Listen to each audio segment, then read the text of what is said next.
I watched 37 prisoners walk free that morning. 37 chains unlocked, 37 bodies stumbling toward daylight, and mine stayed closed. They forgot me. Or worse, someone made sure I'd be forgotten. But the man who came down those stairs wasn't there to forget me. He was there to change everything. Stay until the end to find out how a miller's daughter brought down a lord and rewrote the laws of an entire kingdom. And if you're watching from anywhere in the world right now, drop your city in the comments. Let's see how far this story travels. The cold never left the dungeons beneath Blackridge Citadel. It lived in the stones, in the iron, in the very air that clung to your lungs like wet cloth. Elena Ward had learned to measure time not by the sun, there was no sun down here, but by the rhythm of footsteps above, the changing of guards, the distant clang of gates opening and closing somewhere far beyond her cell. She had been here 4 months. 4 months since Lord Victor Halgrave's soldiers dragged her from her mother's mill in the dead of night. 4 months since she'd seen the sky. 4 months since she'd heard her little brother Toby laugh, or felt her mother's hand on her shoulder, or tasted bread that didn't taste like rust and despair. The charges were theft. Grand larceny, they called it. A lie so clean it could have been carved from marble. She had stolen nothing, but she had refused something, and that, apparently, was crime enough. It had happened at the autumn fair. Lord Halgrave had appeared at her family's stall, all velvet and arrogance, his eyes lingering too long on the way her dress fit across her shoulders. He'd leaned in close, his breath reeking of wine, and offered her a position at his estate. A personal attendant, he'd said, though the way his fingers brushed her wrist made it clear what kind of attendance he expected. Elena had smiled politely, stepped back and said, "I'm honored, my lord, but I'm needed at the mill." His face had darkened like a storm rolling in. "You'd refuse me?" "I'd refuse any man who asks with his hand instead of his heart," she'd replied. That was all it took. 2 weeks later, soldiers came. They found a silver goblet hidden in her flour sacks, one she'd never seen before in her life. Her mother screamed, Toby cried, and Elena was hauled away in chains while Halgrave watched from his balcony, sipping wine, smiling. The trial lasted 10 minutes. The sentence, indefinite imprisonment until restitution could be made. Restitution for a crime she didn't commit. Payment her family could never afford. It was a death sentence wrapped in legal parchment. But this morning, something was different. Elena woke to the sound of keys. Not the lazy jangle of the morning guard making his rounds. This was urgent, deliberate. Boots echoed down the corridor in quick succession, and she heard the heavy groan of iron doors swinging open one after another. She sat up on her thin mat, heart hammering. Voices, dozens of them. "Out, move, you're free, go." "What?" "You heard me. Out, royal pardon, all of you." Elena pressed herself against the bars, straining to see. Down the hall, cell doors were opening. Prisoners stumbled into the corridor, blinking like newborns, their faces pale and disbelieving. Some laughed, some wept. One man fell to his knees and kissed the filthy stone floor. "Freedom," someone whispered. "We're free." Elena's breath caught. Her hands gripped the bars so hard her knuckles went white. A pardon, a royal pardon. She counted them as they passed. 12, 15, 20. Faces she recognized, faces she didn't. Men and women who'd shared this hell with her, who'd whispered through the walls at night, who'd clung to hope the way drowning people cling to driftwood. 30, 35, 37. The corridor fell silent. Footsteps faded toward the outer gate. The last prisoner, a woman named Margot, who'd been in for poaching, glanced back at Elena's cell as she passed, her face twisted with guilt. "I'm sorry," Margot mouthed. Then she was gone, and Elena was alone. The silence that followed was heavier than any chain. She stood there, gripping the bars, staring at the empty corridor. Her mind reeled. A royal pardon for everyone. Every prisoner in Blackridge Citadel, rapists, thieves, smugglers, deserters, every single one of them had been set free, except her. For a long moment, she couldn't breathe, couldn't think. The injustice of it was so vast, so absolute, that it didn't even feel real. It felt like a nightmare she should have woken from by now. Why? Had they forgotten her? Was her name missing from the list? Or had someone made sure it stayed off? She sank onto her mat, her hand shaking. The cold seeped into her bones. She thought of her mother, waiting, of Toby, asking every day when she'd come home. She thought of Halgrave sitting in his manor, pouring wine, smiling that same smile. And for the first time since the night they'd taken her, Elena Ward felt something crack inside her chest. Not hope, rage. She didn't know how long she sat there. Time moved strangely in the dark. But eventually she heard it, footsteps again. Slow, measured, heavy. Not a guard. Someone else.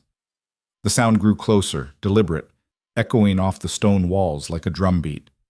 Elena looked up, her heart pounding again, though this time it wasn't hope that moved through her. It was something sharper, something that tasted like steel. The footsteps stopped just outside her cell. A shadow fell across the bars, and then a voice, low, calm, and edged with authority, spoke into the darkness. Elena Ward. It wasn't a question. She stood slowly, brushing the dust from her threadbare dress. Her eyes adjusted to the torchlight spilling in from the corridor, and she saw him. Tall, broad-shouldered, dark hair pulled back from a face that looked like it had been carved from granite and tempered in fire. He wore black leather and steel, no ornamentation, no crown. But the way he stood, the way the air seemed to shift around him, told her exactly who he was.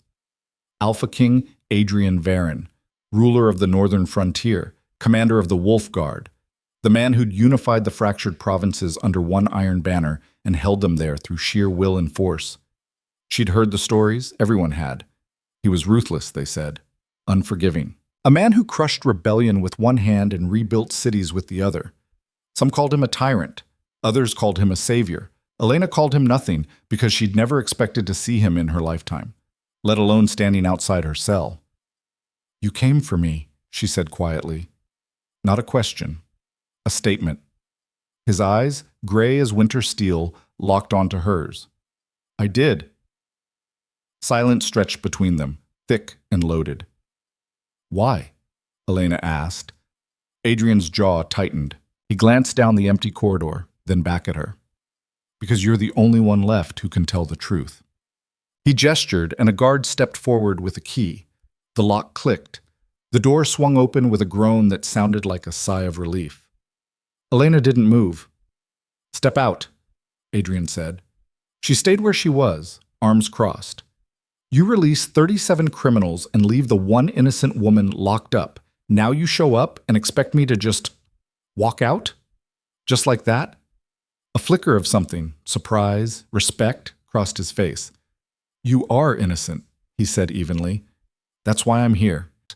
"Then why wasn't my name on the pardon list?" "Because I didn't want you lost in the crowd." He stepped closer to the bars, close enough that she could see the faint scar along his jawline, the weariness in his eyes that no amount of authority could hide. "You were left here deliberately, Miss Ward. Not by accident. Not by clerical error. By design." Her stomach twisted. "Halgrave." "Yes." The word fell like a stone into deep water. Elena's hands curled into fists. "He made sure I'd rot here. He made sure no one would come looking." Adrian's voice was cold, controlled. "He's done it before. To others. Women, mostly. False charges. Fabricated evidence. Prisoners who disappear into the system and never come out." The rage that had been simmering in her chest flared white-hot. "And you know this," she said slowly. "But he's still free. For now." Adrian's eyes didn't waver. "But not for long. That's why I need you. You need me." "Oh, you're the witness, Elena. The one who can stand in front of the High Council and name him. Name what he did. Make it real." She laughed, a bitter, broken sound. "You think they'll believe a miller's daughter over a lord? They will if that miller's daughter has the Alpha King standing beside her." The air shifted. Elena stared at him, her pulse roaring in her ears. This wasn't a rescue. This was a recruitment, a bargain. "You want me to testify," she said. "I want you to help me tear his empire apart." "And if I refuse?" Adrian tilted his head slightly. "Then you walk out of here right now. I'll give you coin, a horse, and safe passage to anywhere in the kingdom. You'll never see Halgrave again. You'll never see me again. You'll be free." "But," His expression hardened. But he'll keep doing this, to others, and no one will stop him. Elena's breath came shallow. She thought of Margot, of the other women she'd heard whispers about, girls who'd vanished, families who'd stopped asking questions. She thought of her mother, of Toby, and she thought of Halgrave's smile. "If I do this," she said quietly, "I need something in return." "Name it." "My family, my mother and my brother. They're still in the village. If Halgrave finds out I'm testifying, they'll be brought to the capital under royal protection," Adrian said immediately. "Housed, fed, guarded. You have my word." Elena searched his face, looking for the lie, the angle, the trap. She found none. "Your word," she repeated. "My word." She stepped out of the cell. The journey north began that same day. Elena was given a horse, clean clothes, and a cloak lined with fur, luxuries she hadn't felt in months. They rode in a small company, Adrian, 4 of his personal guard, and a tracker named Kael who barely spoke but watched everything. They moved fast, stopping only to water the horses and grab cold meals from their packs. Adrian set a brutal pace, and Elena suspected it wasn't just efficiency, it was strategy. The faster they moved, the less time Halgrave had to hear about her release and send someone to stop it. On the first night, they made camp in a grove of pines. The fire crackled low, and the guards took watch in shifts. Elena sat on a fallen log, her hands wrapped around a tin cup of weak tea, staring into the flames. Adrian approached and sat a respectful distance away. "You should sleep," he said. "I will.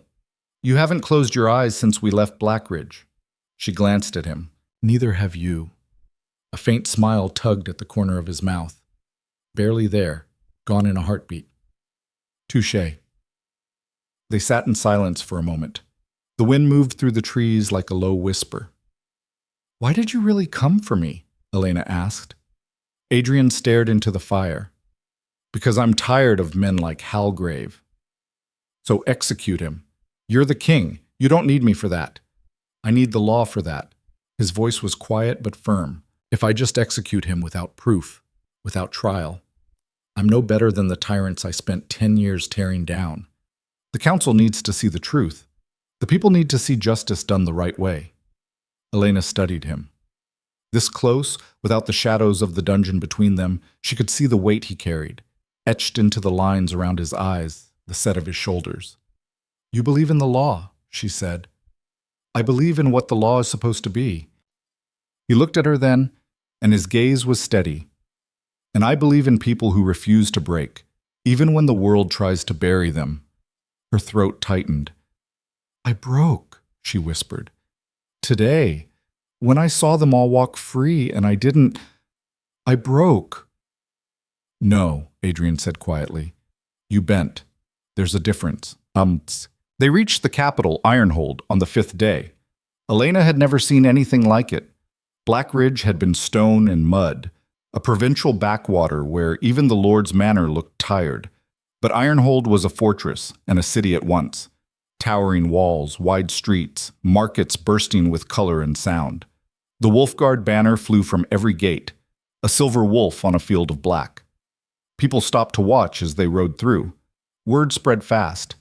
The Alpha King has returned, and he's brought someone with him. They didn't go to the palace. Instead, Adrian took her to a quiet residence on the eastern edge of the city, a stone house with a walled garden and guards at every entrance. "You'll stay here," he said as they dismounted. "It's secure. No one gets in without my approval." Elena looked around, still processing. "This is mine. For now." He nodded toward the door. "Your mother and brother will arrive within the week. I've already sent riders." Her heart clenched. "You kept your word." "I always do." A woman appeared in the doorway, older, sharp-eyed, dressed in gray wool. She gave a curt nod. "This is Meredith," Adrian said. "She'll see to anything you need. Food, clothes, information. If you want to leave the house, tell her. One of my guards will go with you." Elena blinked. "I'm a prisoner again." "You're a protected witness," Adrian corrected. "There's a difference." "Is there?" His expression softened, just barely. "Yes, because this time, you get to fight back." That night, Elena stood in front of a mirror for the first time in months. The woman staring back at her was thinner, harder, older. Her dark hair had grown wild. Her collarbone jutted sharp beneath pale skin. But her eyes still burned. Meredith had left a meal on the table. Roast chicken, bread, cheese, wine, real food. Elena ate slowly, savoring every bite, and tried not to cry. She thought about the trial to come, about standing in front of the High Council, about looking Victor Halgrave in the eye and calling him what he was, a liar, a predator, a coward. And for the first time since the cell door had closed behind her 4 months ago, Elena Ward felt something other than rage or despair. She felt ready. The first blow came 3 days after her arrival. Elena woke to shouting outside the garden wall. She threw on a robe and rushed to the window, her heart hammering. Below, 2 of Adrian's guards were hauling a man away from the gate. A courier, by the look of his satchel, now face down in the dirt with blood streaming from his nose. Meredith appeared in the doorway, her face grim. "What happened?" Elena demanded. "He tried to deliver a letter, directly to you." The older woman's voice was flat. "It was coated in nightshade powder, enough to kill you if you touched the seal." Elena's stomach dropped. She gripped the windowsill, her knuckles white. "Who sent it?" "The courier won't say, but we both know." Halgrave. Of course, the moment Adrian had pulled her from that cell, she'd become a threat. And Victor Halgrave didn't tolerate threats. He eliminated them. Meredith crossed the room and placed a firm hand on Elena's shoulder. "You're safe here. The Alpha King's protection isn't symbolic, but you need to understand something, girl. The moment you agree to testify, you become the most dangerous woman in this kingdom. Not because of what you can do, but because of what you know." Elena met her eyes. "I already agreed." "Then you'd better be ready for what comes next." Adrian arrived that afternoon, his face carved from stone. He dismissed the guards and closed the door behind him, then turned to face her with an intensity that made the air feel thin. "I need the truth," he said without preamble. "All of it. Everything Halgrave did. Everything you saw. Every name, every date, every detail you can remember." Elena swallowed hard. "I told you already. He framed me for theft. Not just you." Adrian cut her off, his voice sharp. "The others. The women who disappeared. You were in that prison for 4 months. You heard things, saw things. I need all of it." She stared at him, her pulse quickening. "You think I kept a ledger in my head? I think you're smarter than you let on." His gaze didn't waver. "And I think you listened when the guards talked, when the other prisoners whispered. You know more than you're saying." Elena's jaw tightened. He was right. She had listened. In the dark, when there was nothing else to do, she'd learned to piece together fragments, names spoken in passing, rumors traded through the walls, guards bragging about arrests that never made sense. She turned away from him, staring out the window at the garden below. "There was a woman named Iris. She came in 2 weeks after me. The guards said she'd stolen jewelry from Lady Halgrave herself. And she was pregnant, 7 months. She cried every night, begging them to send word to her family." Elena's voice cracked. "They never did. She went into labor in the cell next to mine. I heard everything, the screaming, the guards laughing. They didn't send for a midwife until it was too late." Adrian's expression darkened. "What happened to her?" "She died. The baby, too." Elena turned back to him, her eyes burning. "They buried her in the prison yard. No name, no marker. Just another number in the ground." The silence that followed was suffocating. "How many others?" Adrian asked quietly. "I don't know, but I heard names. Margot mentioned a girl named Bess. Another woman, older, called herself Nan. She said she'd been in for 3 years on a forgery charge, but she couldn't even write her own name." Elena's hands curled into fists. They were all innocent, every single one of them, and they all had one thing in common. They refused him, or they saw something they shouldn't have. Elena's voice was steel now. Halgrave doesn't just punish women who say no. He punishes anyone who might expose him, servants who overheard conversations, merchants who ask too many questions. He uses the law like a weapon, and no one stops him because no one believes the victims. Adrian's jaw clenched so hard she could see the muscle jump. He turned away, pacing to the far side of the room, his hands flexing at his sides like he was fighting the urge to put them through the wall. "I need you to write it down," he said finally. "Every name, every story, everything you remember. We'll corroborate what we can, find witnesses, dig up records. But your testimony is the foundation. Without it, we have nothing. And if I do this," Elena said slowly, "if I stand up in front of the High Council and tell them everything, what happens to me after?" He stopped pacing. "What do you mean?" "I mean, what happens when this is over? When Halgrave is locked up or executed or whatever justice looks like for a man like him? What happens to the miller's daughter who brought down a lord?" She took a step toward him.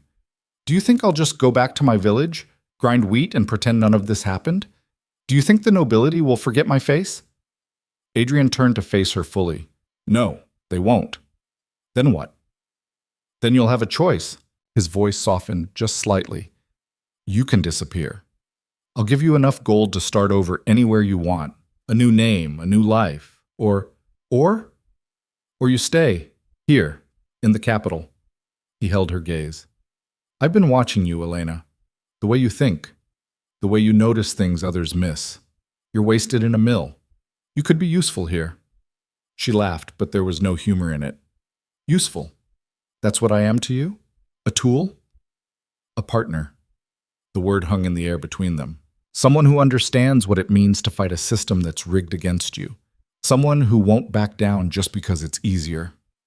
Elena studied him, searching for the trap, the hidden angle, but all she saw was a man who looked as tired as she felt, and just as angry. "I'll write it down," she said finally. "But I want something else." "Name it." "A guarantee. Not just for my family, for the others. The women still out there, still trapped in Halgrave's web. I want your word that this doesn't end with him, that you'll burn the whole system down if you have to." Adrian's eyes flashed with something fierce and approving. "You have it." She spent the next 5 days writing. Meredith brought her paper, ink, and candles. Elena sat at the desk in her room and poured everything onto the page. Names, dates, fragments of overheard conversations, the layout of the prison, the guards who took bribes, the magistrate who signed warrants without reading them. Her hand cramped, her eyes burned, but she didn't stop. On the 6th day, her mother arrived. Elena was in the garden when she heard the commotion at the gate. She ran, her heart in her throat, and there they were. Her mother, thin and pale and trembling, clutching Toby's hand like she was afraid he'd vanish if she let go. "Mama." The word broke out of her like a sob. She crashed into her mother's arms, and they held each other so tightly it hurt. Toby wrapped his arms around both of them, crying into Elena's shoulder. "I thought you were dead," her mother whispered. "I thought, I'm here. I'm here." Elena pulled back, cupping her mother's face in her hands. "You're safe now, both of you." Her mother's eyes were red-rimmed, haunted. "What's happening, Elena? The soldiers came and said we had to leave. They wouldn't tell us anything, and then we heard people are saying you're going to testify against Lord Halgrave. Is it true?" Elena hesitated, then nodded. "Yes." Her mother's face went white. "You can't. Elena, you don't know what he's capable of." "I do know." Elena's voice was firm. "I spent 4 months in his prison, Mama. I know exactly what he's capable of, and I'm the only one who can stop him. They'll kill you. Maybe. Or maybe I'll kill them first." Elena managed a faint smile. "Either way, you and Toby are protected. That's what matters." Her mother stared at her, and for a long moment, Elena saw something shift in her gaze, fear giving way to something harder. Pride, maybe. Or recognition. "You've changed," her mother said softly. "I had to. Bets." The High Council convened in 2 weeks. Elena spent every day preparing. Adrian brought in legal advisors, former prisoners willing to corroborate her story, even a clerk from Halgrave's estate who'd fled after witnessing too much. They drilled her on procedure, on how to address the council, on how to keep her composure when Halgrave's lawyers tried to tear her apart. But the real blow came from a place she didn't expect. It was Lady Constance Vera, a council member and one of the most powerful women in the northern provinces, who delivered it. She arrived at the safe house unannounced, sweeping past the guards like they were furniture, and demanded to speak with Elena alone. Constance was tall, elegant, and utterly cold. She sat across from Elena in the drawing room, her hands folded in her lap, and smiled a smile that didn't reach her eyes. "I'll be brief, Miss Ward. You're making a mistake." Elena blinked. "Excuse me?" "Testifying against Lord Halgrave. It's a mistake, one that will cost you more than you realize." "He's a criminal." "He's a lord." Constance's voice was silk over steel. "With allies. Powerful allies who will not take kindly to a commoner dragging one of their own through the mud. He dragged himself there. Perhaps. But perception matters more than truth in these halls, girl. You stand up and accuse him publicly, and you don't just make an enemy of Halgrave. You make an enemy of every lord who's ever bent the rules, every magistrate who's ever looked the other way, every noble who's ever used their position to get what they want." She leaned forward. "And that, my dear, is most of them." Elena's stomach churned, but she kept her voice steady. "Are you threatening me?" "I'm warning you. There's a difference." Constance stood, smoothing her skirts. "The Alpha King may believe he can protect you, but even he has limits. And if you push too hard, you'll find out exactly where those limits are." She swept toward the door, then paused and glanced back. "One more thing. Lord Halgrave has friends on the council, friends who owe him favors, friends who will do everything in their power to ensure your testimony is dismissed as the ramblings of a disgraced peasant with a grudge." Her smile turned sharp. "So ask yourself, is your revenge really worth your life?" The door closed behind her. Elena sat there, shaking. She told Adrian about the visit that night. He listened without interrupting, his face unreadable. When she finished, he was silent for a long moment. "She's right," he said finally. Elena's head snapped up. "What?" "About Halgrave's allies. About the danger." Adrian leaned against the edge of the desk, his arms crossed. "But she's wrong about one thing." "What's that?" "This isn't revenge." His eyes locked onto hers. "This is justice. And justice doesn't ask permission." Elena felt something loosen in her chest, something that had been coiled tight since Constance's visit. "You really believe that?" she said softly. "I have to. Otherwise, what's the point of any of this?" He gestured vaguely toward the city beyond the walls. "I didn't spend a decade rebuilding this kingdom just to let men like Halgrave tear it apart from the inside. If the law won't hold them accountable, then I'll rewrite the law. But I can't do it without proof, without witnesses, without you." Elena stood, crossing the room until she was close enough to see the firelight reflected in his eyes. "Then let's rewrite it," she said. The night before the trial, Elena couldn't sleep. She stood in the garden, wrapped in a thick cloak, staring up at the stars. The city was quiet, but she could feel the weight of tomorrow pressing down on her like a physical thing. Footsteps crunched on the gravel behind her. "You should be resting," Adrian said. "So should you." He came to stand beside her, hands clasped behind his back. For a while they just stood there in the cold, breathing the same air. "Are you afraid?" he asked quietly. "Terrified." "Good. Fear keeps you sharp." Elena glanced at him. "Is that what you tell yourself?" A faint smile tugged at his mouth. "Every day." She turned back to the stars. "What if I freeze? What if I get up there and I can't speak? What if—" "You won't." "How do you know?" "Because you didn't freeze when Halgrave tried to have you killed. You didn't freeze when Lady Constance threatened you. You didn't freeze when you walked out of that cell." He looked at her then, and his voice was steady as iron. "You're stronger than you think, Elena Ward, and tomorrow you're going to prove it." Her throat tightened. She wanted to believe him, needed to believe him. "What happens if we lose?" she whispered. "We won't. But if we do, then we fight harder." Adrian's jaw set. "And we don't stop until they have no choice but to listen." Elena felt something shift inside her, something fierce and unbreakable. She turned to face him fully, her eyes burning. "Then let's make sure they listen the first time." The morning of the trial dawned cold and clear.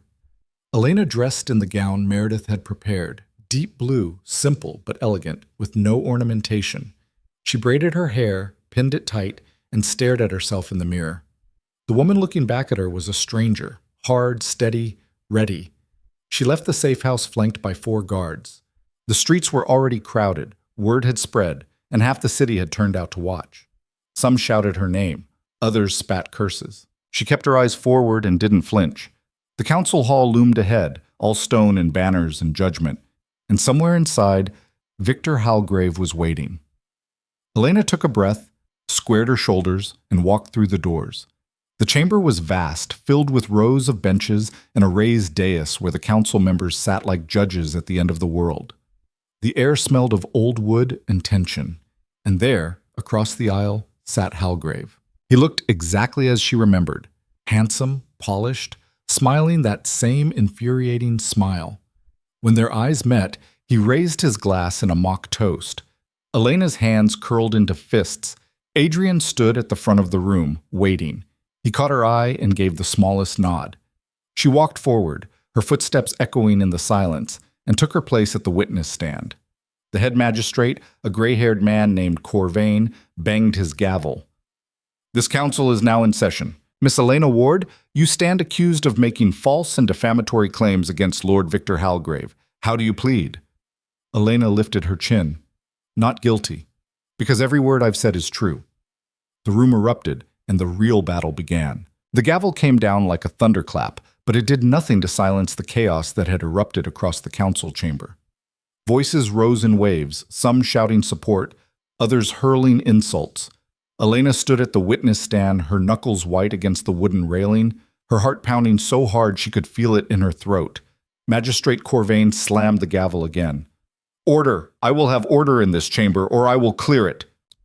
The noise subsided to a low rumble, but the tension remained, thick and volatile, like smoke before a fire.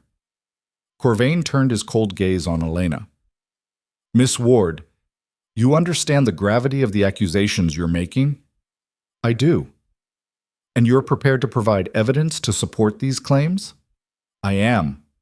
Across the aisle, Halgrave leaned back in his chair, utterly relaxed, one leg crossed over the other. His lawyer, a skeletal man named Drexel, with a voice like grinding glass, rose to his feet. "Your Honor, with all due respect, this entire proceeding is a farce. My client is a decorated lord with an unblemished record of service to the crown. Miss Ward, on the other hand, is a convicted thief with a documented history of dishonesty and resentment toward her betters." "Convicted on false charges," Elena shot back before anyone could stop her. Drexel smiled thinly. "A claim you've made repeatedly, yet one for which you have provided no proof. The proof is in the pattern." Adrian's voice cut through the room like a blade. He stood from his seat at the front, commanding instant attention. "Lord Halgrave has used the same method on at least a dozen women over the past 5 years. Fabricated evidence, false testimony, imprisonment without fair trial. Miss Ward is not an outlier. She's a survivor." Drexel's smile didn't waver. "Hearsay and conjecture, Your Majesty. Unless you have documented evidence." "We do." Adrian gestured, and one of his advisors stepped forward with a leather satchel. "Prison records. Testimony from former guards. Corroborating statements from 3 other women who were released under similar circumstances.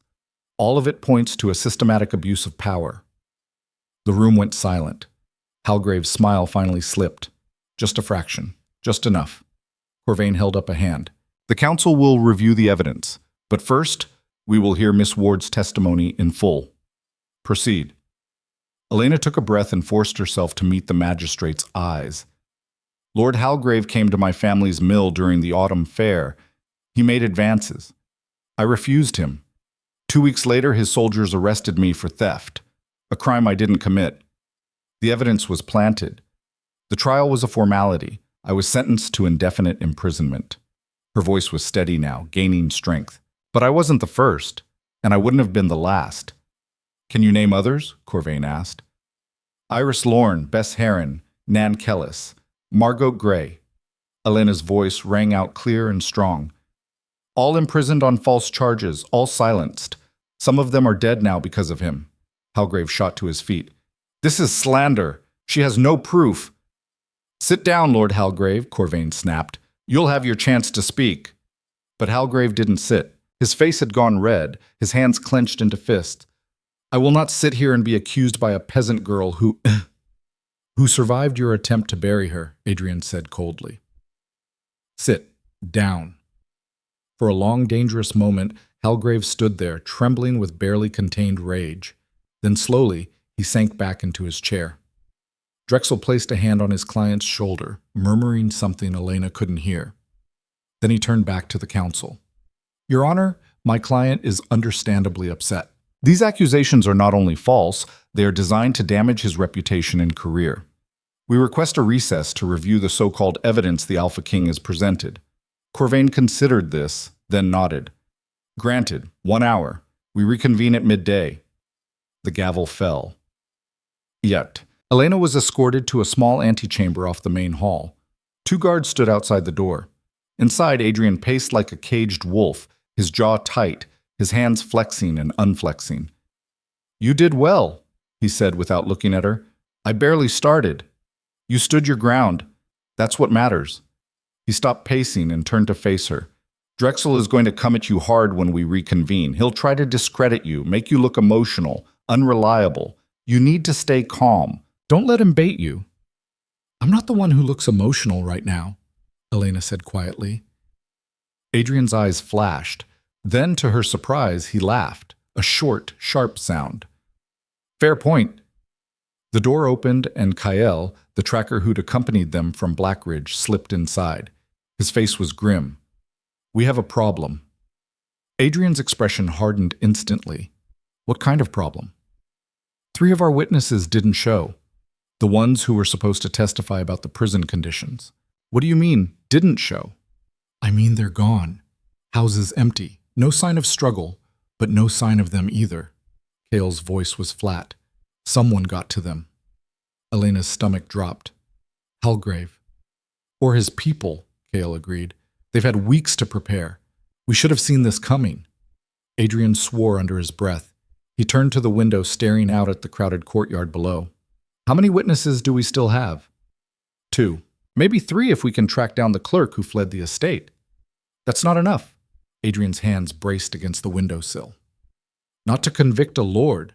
The council will say the evidence is inconclusive. Elena felt the walls closing in. All of this, the risk, the preparation, the hope, and it was slipping through their fingers because Halgrave had been 1 step ahead the entire time. Then I'll testify alone, she said. Both men turned to look at her. Elena, Adrian started. No, listen to me.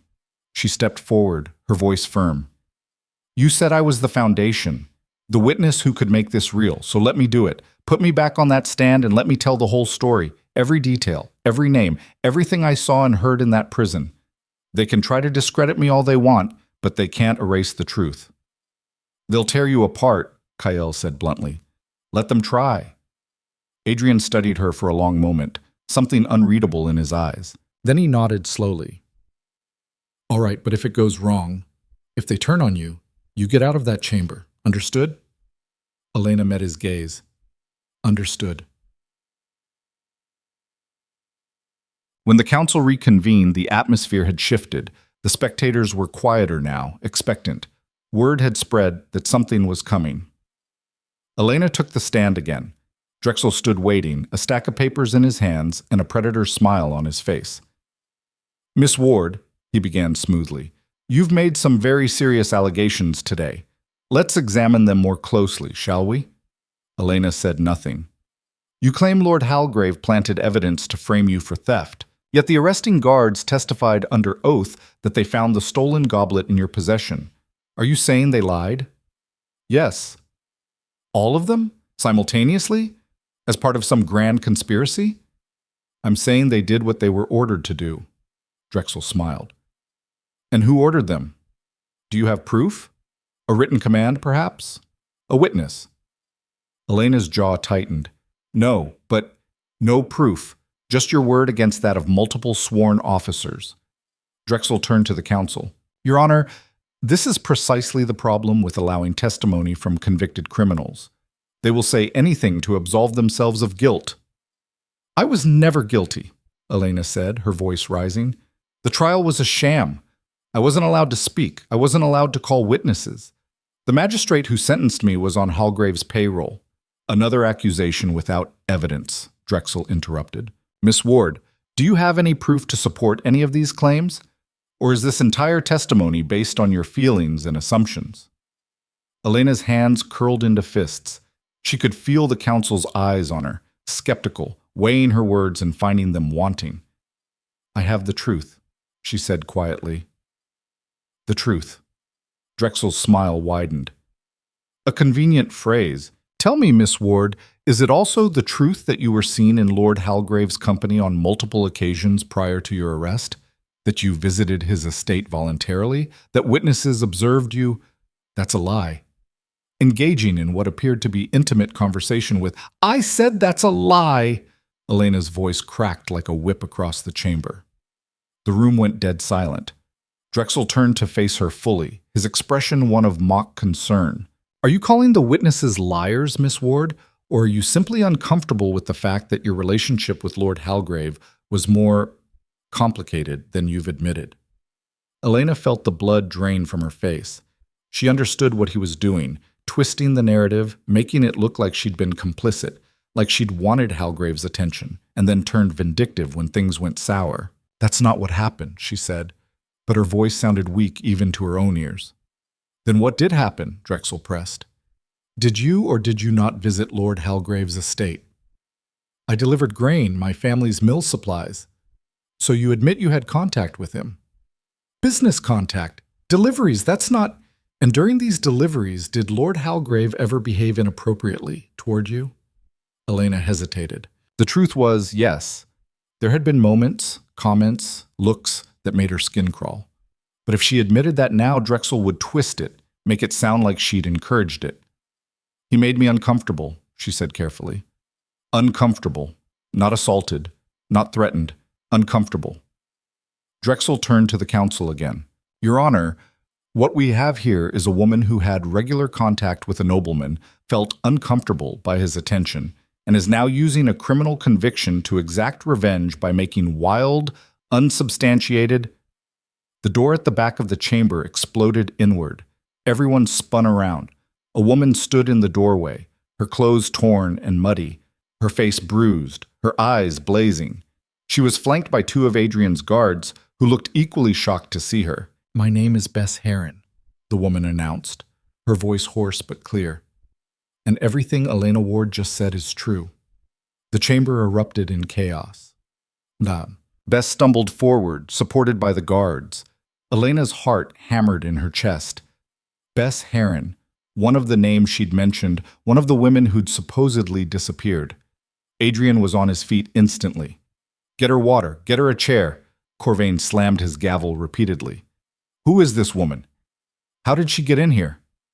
She's a witness, Adrian said sharply, and she has every right to be heard. Hallgrave's face had gone pale. He leaned toward Drexel, whispering urgently, but the lawyer looked just as stunned. Bess sat down heavily in the chair one of the guards brought. She took a long drink of water, then looked directly at Hallgrave. I was imprisoned 8 months ago, she said, charged with forgery. But I can't write, can't even sign my own name. They said I forged a land deed. It was a lie. Her voice shook but didn't break. I refused Lord Hallgrave's advances when he came to my village. A week later, soldiers came for me.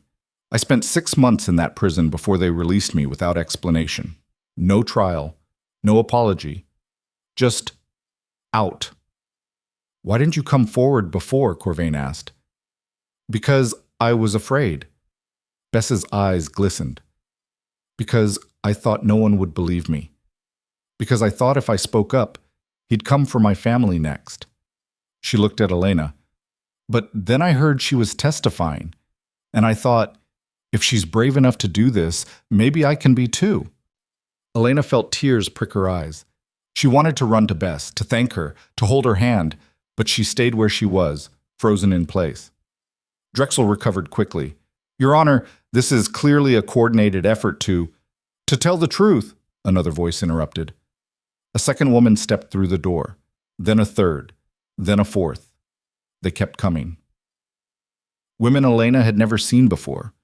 women whose names she'd only heard whispered in the dark. They filled the aisles, their faces hard and determined, and every single one of them stared at Victor Halgrave like they were looking at a monster. The chamber was in total chaos now. Corvain had given up with the gavel.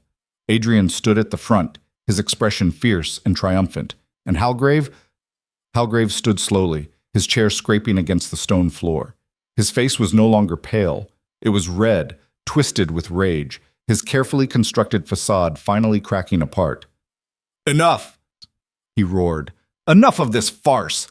He shoved past Drexel, past the guards who moved to intercept him, and he was reaching into his coat. "He has a weapon!" someone screamed.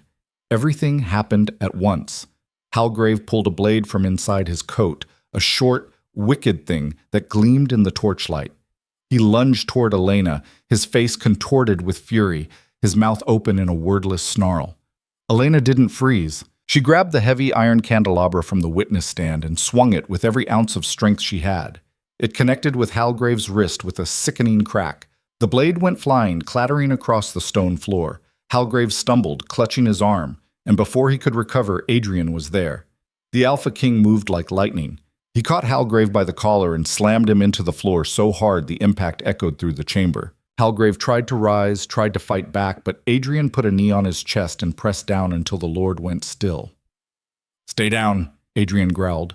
The guards swarmed in, pulling Halgrave to his feet and wrenching his arms behind his back. He struggled, shouting incoherently, but they held him fast. Elena stood frozen, the candelabra still in her hands, her whole body shaking. Adrian turned to her, his eyes searching her face. "Are you hurt?" She shook her head, unable to speak. Corvain finally managed to restore some semblance of order. "Lord Halgrave, you are hereby detained for assault and attempted murder in the presence of this council. Take him away." "You can't do this!" Halgrave screamed as they dragged him toward the door. "You have no right. I am a lord. "You are finished," Adrian said coldly. The doors slammed shut behind him. The silence that followed was deafening. Corvain looked around the chamber, at the women still standing in the aisles, at Elena gripping the candelabra, at Adrian standing like a statue carved from stone. "This council," he said slowly, "will reconvene tomorrow morning to deliver a verdict. Miss Ward, you are dismissed. The rest of you, out, now." The chamber emptied slowly, reluctantly. Elena felt hands on her shoulders, Bess and the other women surrounding her, holding her up. "You did it," Bess whispered. "You actually did it." Elena couldn't respond. She was still shaking, still replaying the moment Halgrave had lunged at her, the moment she'd swung the candelabra, the moment everything had changed. Adrian appeared at her side. "We need to get you out of here, now." "What about them?" Elena gestured to the other women.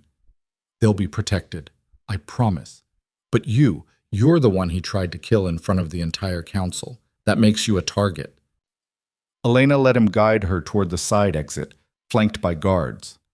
The other women followed, a silent, determined procession. As they stepped into the corridor, Kael appeared, his face grim. "We have another problem." Adrian's jaw tightened. "What now?" "Halgrave's estate. His personal guards have barricaded themselves inside. They're refusing to surrender." "How many?" 20, maybe more. And they're well armed." Adrian swore softly. He looked at Elena, then back at Kael. "Get her to the safe house. Double the guard. No one gets in or out without my personal approval." "Where are you going?" Elena demanded. "To finish this." Adrian's voice was ice. "Halgrave might be in chains, but his people are still loyal, and as long as they're out there, you're not safe." "Then I'm coming with you." "Absolutely not." "Adrian, no." He turned to face her fully, and for the first time she saw something close to fear in his eyes. "He tried to kill you today, Elena, in front of everyone. If his guards get their hands on you, then we make sure they don't." Elena's voice was steady now, the shaking finally subsiding. "You said I was your partner, so treat me like one. Let me see this through." Adrian stared at her for a long moment. Then, against every instinct he clearly had, he nodded. "Stay behind me. Stay close. And if I tell you to run, you run. Understood?" "Understood."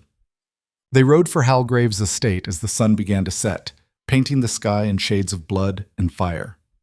Elena sat astride a horse beside Adrian, surrounded by 20 of his best soldiers. The air was tense, crackling with the promise of violence. The estate loomed ahead, a sprawling manor of stone and iron, windows dark, gates closed. As they approached, Elena could see figures moving on the walls, silhouettes against the dying light. Adrian raised a hand, and the company stopped. "This is your last chance," he called out. "Surrender now, and you'll face trial. Refuse, and you'll face me." For a moment there was only silence. Then an arrow hissed through the air and buried itself in the ground 3 feet from Adrian's horse. "I'll take that as a refusal," Adrian said calmly. He turned to his captain. "Bring the ram." The soldiers moved with brutal efficiency. Within minutes, they had the battering ram in position. The first strike against the gate rang out like a bell. The second strike splintered wood. The third shattered the gate entirely. They poured through the opening like a flood. Elena stayed close to Adrian, her heart hammering, her hands gripping the reins so tightly her fingers ached. She could hear shouting, the clash of steel on steel, the grunts and cries of men fighting. Adrian dismounted and drew his sword in one smooth motion. "Stay with Kael," he ordered. Then he was gone, disappearing into the chaos. Elena watched as he cut through Halgrave's guards like they were nothing. He moved with a precision that was almost beautiful, every strike deliberate, every movement economical. This was the Alpha King the stories spoke of, the warrior who'd carved out a kingdom with his own 2 hands. Within 20 minutes, it was over. The remaining guards threw down their weapons and surrendered. Adrian's soldiers secured the estate, moving through room by room, searching for anyone still hiding. Elena dismounted slowly, her legs unsteady. Kael stayed at her side as they walked through the front entrance and into the manor proper. It was opulent in a way that made her stomach turn. Silk and gold and marble, all of it paid for with blood and lies and the suffering of women like her. "Elena." She turned. Adrian stood in the doorway of what looked like a study, his expression dark. "You need to see this." She followed him inside. The room was filled with papers, documents, letters, ledgers. But what caught her attention was the wall behind the desk. It was covered in portraits, small sketches, detailed drawings, painted miniatures, all of women, all of them labeled with names and dates. Elena's breath caught. She stepped closer, scanning the faces. Some she recognized, Iris, Bess, Margot. Others were strangers, but every single one had a note beneath it. Imprisoned, resolved, imprisoned, deceased, imprisoned, resolved. "He kept a record," Adrian said quietly, "of every woman he destroyed." Elena felt bile rise in her throat. There were dozens of portraits, dozens of lives ruined or ended, cataloged like trophies, and there, in the bottom right corner, was her own face. Elena Ward, imprisoned, pending resolution. She stared at it, unable to look away. That was how Halgrave had seen her, not as a person, not even as a victim, as a problem to be resolved. "Burn it," she whispered. "What?" "Burn this whole place to the ground." Her voice was shaking now, thick with rage and grief. "Every stone, every painting, every piece of him, I want it gone." Adrian studied her for a long moment, then he nodded. "Consider it done." They left the estate as the first flames began to lick at the windows. Elena watched from horseback as the fire grew, consuming everything, erasing Victor Halgrave's legacy one room at a time. The other women, the ones who'd come to testify, stood with her, watching incensed. When the roof finally collapsed, sending a pillar of sparks into the night sky, Bess reached out and took Elena's hand. "It's really over," she said softly. Elena squeezed her hand. "Not yet, but soon." They rode back to the capital through the dark, the sky behind them glowing orange with the death of a monster's kingdom. And Elena Ward, the miller's daughter who'd refused to break, finally allowed herself to believe that justice might actually be possible. The council chamber looked different in the morning light, colder, harder. The benches that had been filled with spectators the day before now held only the essential witnesses, the council members, and the guards who stood at every exit like sentinels. The air itself felt different, charged with the weight of what was about to happen. Elena sat in the front row, her hands folded in her lap, her spine straight. She wore the same blue dress from yesterday, now wrinkled and smudged with ash from the fire at Halgrave's estate. She hadn't slept. None of them had. The women who'd come forward sat around her like a wall of solidarity. Bess on her left, a woman named Carolyn on her right, and a dozen others behind them. Adrian stood near the council dais, his expression unreadable. He'd been up all night too, coordinating the investigation of Halgrave's estate, cataloging evidence, securing witnesses. Dark circles shadowed his eyes, but his posture was as commanding as ever. The door at the back of the chamber opened, and Victor Halgrave was brought in. He looked nothing like the polished lord who'd sat across from Elena yesterday.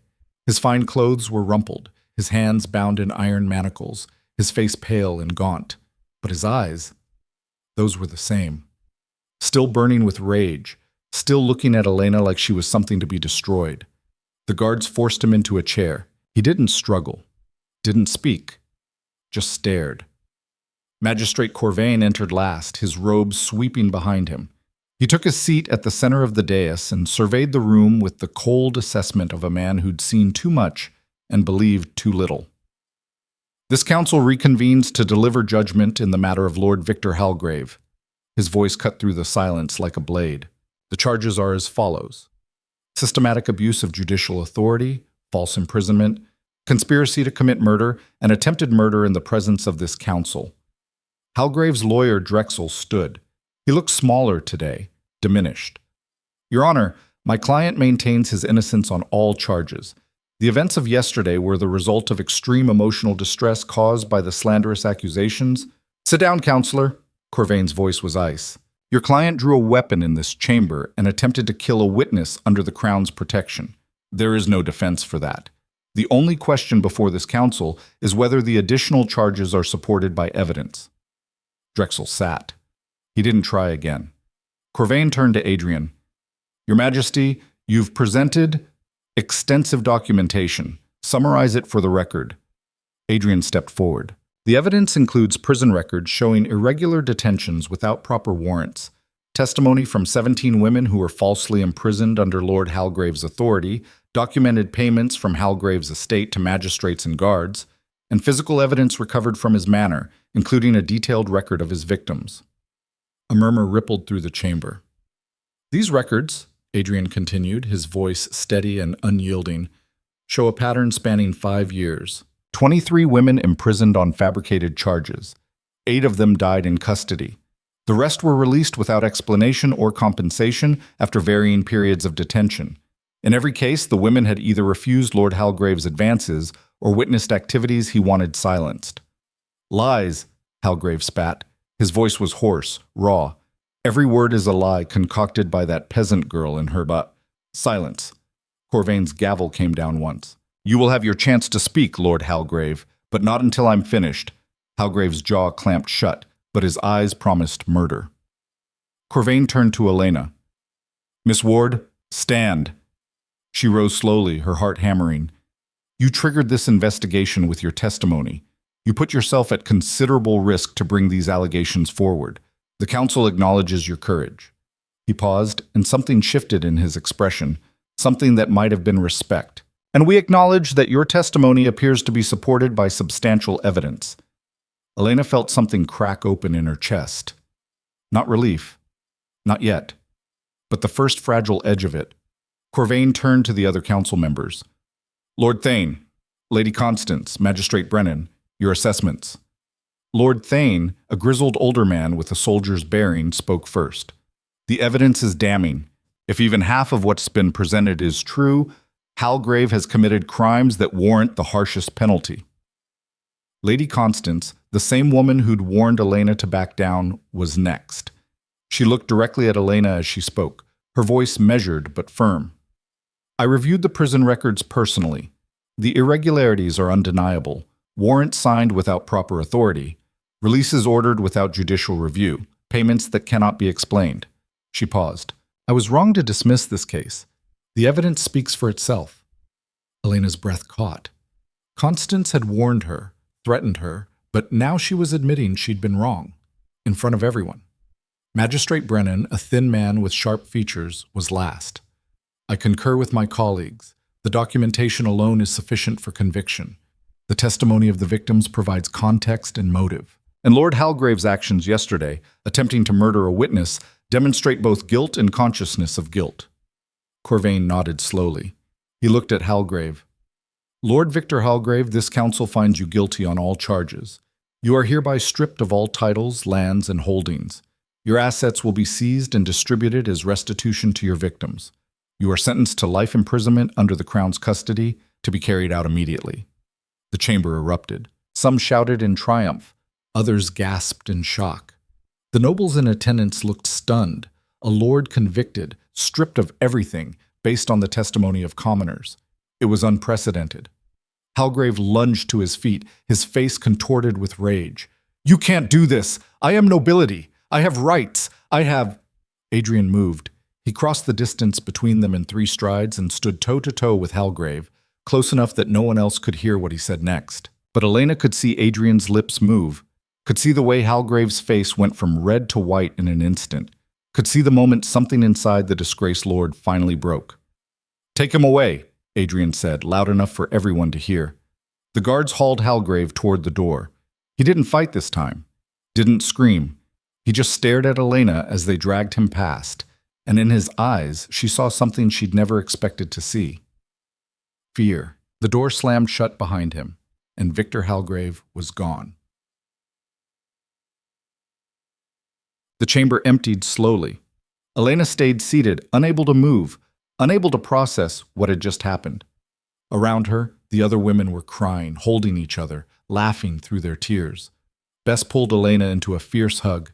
"We did it. We actually did it." "You did it," Carolyn added, gripping Elena's hand. "You started this. You gave us the courage to come forward." Elena shook her head, her throat too tight to speak. She hadn't done this alone. None of them had. It had taken all of them, every testimony, every scrap of evidence, every moment of bravery. Adrian approached, and the women parted to let him through. He looked at Elena, and for the first time since she'd met him, she saw something soft in his expression. "Come with me," he said quietly. "There's something you need to see." He led her through the corridors of the council building and out into the courtyard beyond. The morning sun was bright, almost blinding after the dim interior, and there, gathered in the courtyard, was a crowd. Hundreds of people, maybe thousands. They lined the streets, packed the square, filled every available space. And when they saw Elena emerge, they erupted, cheering, shouting her name, waving makeshift banners with words she could barely read through the blur of tears forming in her eyes. Justice for the forgotten. The miller's daughter who changed everything. Elena Ward. Our voice. She stopped walking, overwhelmed. Her knees felt weak. "They've been here since dawn," Adrian said quietly. Word spread fast. About the trial. About Halgrave. About you. He gestured to the crowd. "These are the people you fought for, Elena. The ones who've been waiting for someone to stand up and prove that the system can work. That justice isn't just for the powerful." Elena couldn't speak. She could only stare at the sea of faces, the hands reaching toward her, the eyes bright with hope and gratitude. A woman pushed through the crowd, older, with gray hair and a worn face. She reached Elena and dropped to her knees. "My daughter," she said, her voice breaking. "You mentioned her. In your testimony. Iris Lorne. She was my daughter." Elena's heart stopped. "I'm so sorry. Don't apologize." The woman grabbed Elena's hands, gripping them tightly. "You gave her a name. You made sure people knew what happened to her. You made sure she mattered." Tears streamed down her face. "Thank you. Thank you for not letting her be forgotten." Elena sank down beside her, and they held each other while the crowd watched in silence. When they finally pulled apart, the woman touched Elena's face gently. "You're a brave girl. Don't let anyone tell you different, Asa." The next 3 days were a blur. The council moved swiftly. Investigations were launched across every province, examining prison records, reviewing old cases, searching for other instances of abuse. Magistrates were questioned. Guards were arrested. The entire judicial system was being torn apart and reassembled under the harsh light of scrutiny. And Elena found herself at the center of it all. Adrian brought her into the planning sessions, sat her at the table with lords and lawmakers, and asked for her input. At first, she'd felt like an imposter. A miller's daughter, surrounded by people who'd spent their lives in positions of power. But Adrian treated her like an equal, and gradually the others began to follow his lead. The problem, Elena said during one particularly heated debate, is that the system assumes authority equals honesty. A lord's word is taken as truth. A commoner's word is treated as suspect. That's what Halgrave exploited. Lord Thane frowned. You're suggesting we give equal weight to all testimony, regardless of station. I'm suggesting we give weight to evidence, to patterns, to corroboration. Elena leaned forward. If 3 different women report the same magistrate accepting bribes, that's not a coincidence. That's a pattern, and patterns don't lie. Lady Constance tapped her fingers on the table thoughtfully. She's right. We need independent oversight. Investigators who answer to the crown, not to local lords. And protections for witnesses, Adrian added. If people are afraid to come forward, we'll never root out the corruption. The debate continued for hours, but slowly, piece by piece, they began to build something new, something better. New laws were drafted, laws that required corroborating evidence for arrests, laws that mandated independent review of sentencing, laws that protected witnesses from retaliation and provided compensation for those wrongfully imprisoned. It was Elena who suggested the most radical change. We need a public record, she said. Every arrest, every trial, every sentencing, available for anyone to review, because darkness only survives in secret. Make it public, and you make it accountable. The room went silent. That would be unprecedented, Magistrate Brennan said slowly. The logistics alone are manageable, Adrian interrupted, and necessary. Miss Ward is correct. Transparency is the only real safeguard against abuse. One by one, the council members nodded. Bam! On the 7th day after Halgrave's conviction, Elena received a visitor. She was in the garden behind the safe house, tending to the herbs Meredith had planted, when Kale appeared at the gate. You have a guest, he said. The Alpha King requests your presence in the study. Elena brushed the dirt from her hands and followed him inside. Adrian stood by the window, his hands clasped behind his back. But he wasn't alone. A man Elena didn't recognize sat in one of the chairs, middle-aged, well-dressed, with the bearing of someone important. He rose when she entered and gave a respectful bow. Miss Ward, I'm Chancellor Aldrich Reeve. I oversee the Northern Province's administrative offices. Elena glanced at Adrian, confused. I don't understand. The council has voted, Adrian said, turning to face her. The reforms you helped design are being implemented across the kingdom. But they need someone to oversee the transition, someone who understands the system from both sides, someone the people trust. Elena's heart began to pound. What are you saying? Chancellor Reeves smiled. We're offering you a position, Miss Ward, Chief Inspector of Judicial Reform. You would work directly with the Crown to ensure these new laws are enforced properly, to investigate claims of corruption, to protect witnesses and advocate for the wrongfully accused. Elena stared at him, then at Adrian. You want me to work for the Crown? With the Crown, Adrian corrected. Not for with. He stepped closer. You've already proven you're capable of this work, Elena. You've already changed more in 2 weeks than most people change in a lifetime. This is a chance to make it permanent, to make sure what happened to you, what happened to all those women, never happens again. She couldn't breathe. The weight of the offer was crushing and exhilarating all at once. I'm a miller's daughter, she whispered. You're a survivor, Adrian said firmly. You're a witness, you're a fighter, and you're exactly what this kingdom needs. Elena looked down at her hands. They were calloused from years of mill work, stained with dirt from the garden, scarred from the months in prison. But they were steady. She looked up at Adrian, then at Chancellor Reeve. I accept. The announcement was made the following day in the main square of Ironhold. Elena stood on a platform beside Adrian, looking out at the thousands of people who'd gathered. Her mother and Toby were in the front row, beaming with pride. The women who'd testified stood nearby, their faces bright with hope. Adrian addressed the crowd, his voice carrying over the square. Justice is not a gift granted by the powerful. It is a right that belongs to every person in this kingdom, regardless of birth or station. For too long, that right has been denied to those without wealth or title. But today, we begin to change that. He gestured to Elena. Miss Elena Ward has agreed to serve as the first Chief Inspector of Judicial Reform. She will have the authority to investigate claims of corruption, to review cases of wrongful imprisonment, and to ensure that the new laws we've enacted are followed. She will answer directly to the Crown, and to you, the people. The crowd roared its approval. Elena stepped forward, her heart in her throat. She'd never spoken in front of this many people before. Never imagined she'd have to. But as she looked out at the faces staring back at her, faces filled with hope and expectation, she knew what she had to say. "I was nobody," she said, her voice shaking but clear. "A miller's daughter, with no power, no influence, no voice. When I was arrested, I thought I'd die in that prison. Forgotten, erased. But I didn't die. And I wasn't forgotten. Because people like you refused to let me be." She gestured to the women behind her. "We are the ones who've been silenced, the ones who've been dismissed, the ones who've been told our voices don't matter. But they do matter. We matter. And from now on, the law will reflect that. From now on, justice won't belong to the powerful. It will belong to all of us." The cheers were deafening. Elena looked at Adrian and he gave her the smallest nod.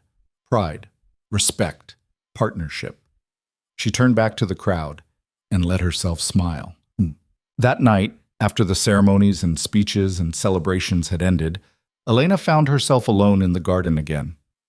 The stars were bright overhead, the air cool and clean.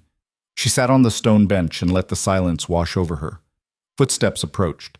She didn't need to turn to know who it was. Adrian sat beside her, leaving a respectful distance between them.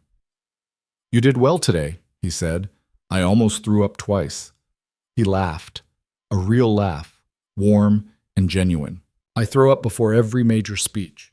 You learn to hide it." Elena glanced at him, surprised. "Really?" "Really." He looked up at the stars.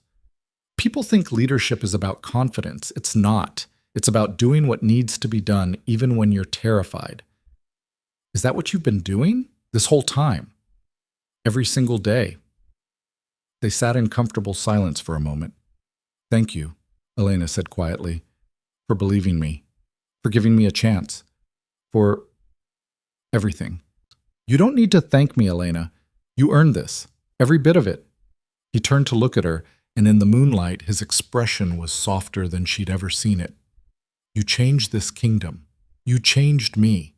You showed me that the law I've been trying to uphold can actually work, if we're willing to fight for it." Elena's throat tightened. "What happens now?" "Now?" Adrian smiled. "Now we rebuild, together. The reforms will take years to fully implement. There will be resistance, setbacks, failures, but we keep going. We keep fighting." "We," Elena repeated softly. "We," Adrian confirmed. He stood and offered her his hand. She took it, and he pulled her to her feet. "Come on," he said.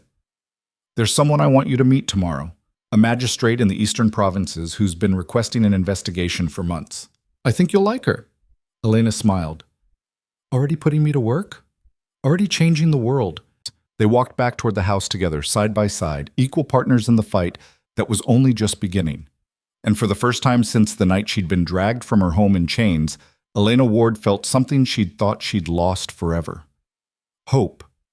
Not the fragile, desperate kind that comes from wishing things were different. The fierce, unbreakable kind that comes from knowing you have the power to make them different. And she intended to use every bit of that power. But, The next morning, Elena woke to sunlight streaming through her window and the sound of voices in the courtyard. She dressed quickly and went downstairs to find Meredith waiting with a letter. "Came by royal courier," the older woman said, handing it over. "Sealed with the crown's mark." Elena broke the seal and unfolded the parchment.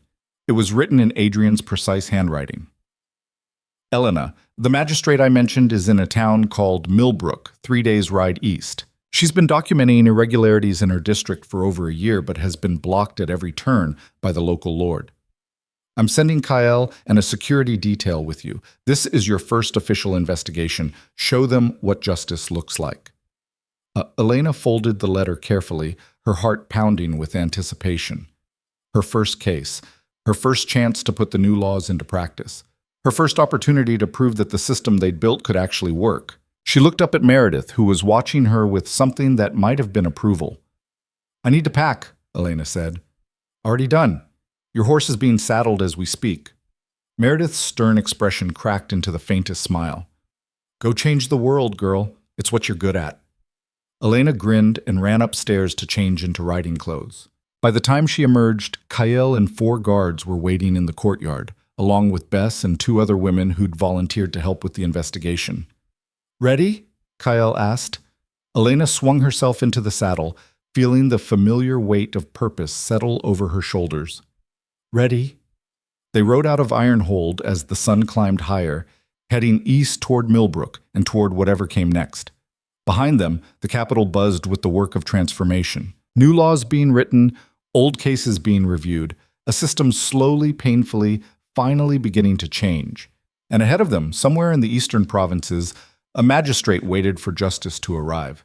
Elena Ward, Chief Inspector of Judicial Reform, former prisoner, Miller's daughter, survivor, rode toward it with her head held high and her purpose clear. The fight was far from over.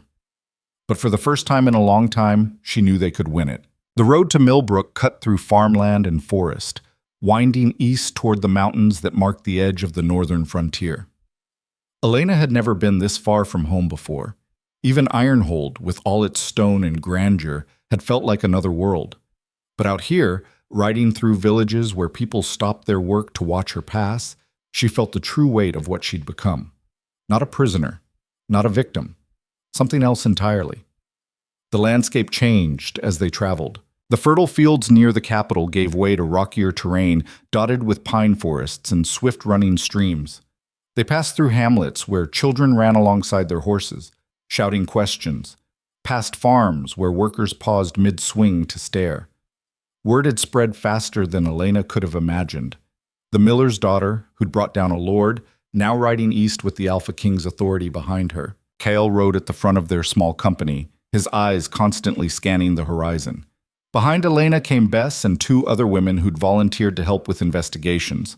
Carolyn, who'd been imprisoned for alleged forgery, and a younger woman named Mira who'd survived 3 years in Halgrave's dungeons.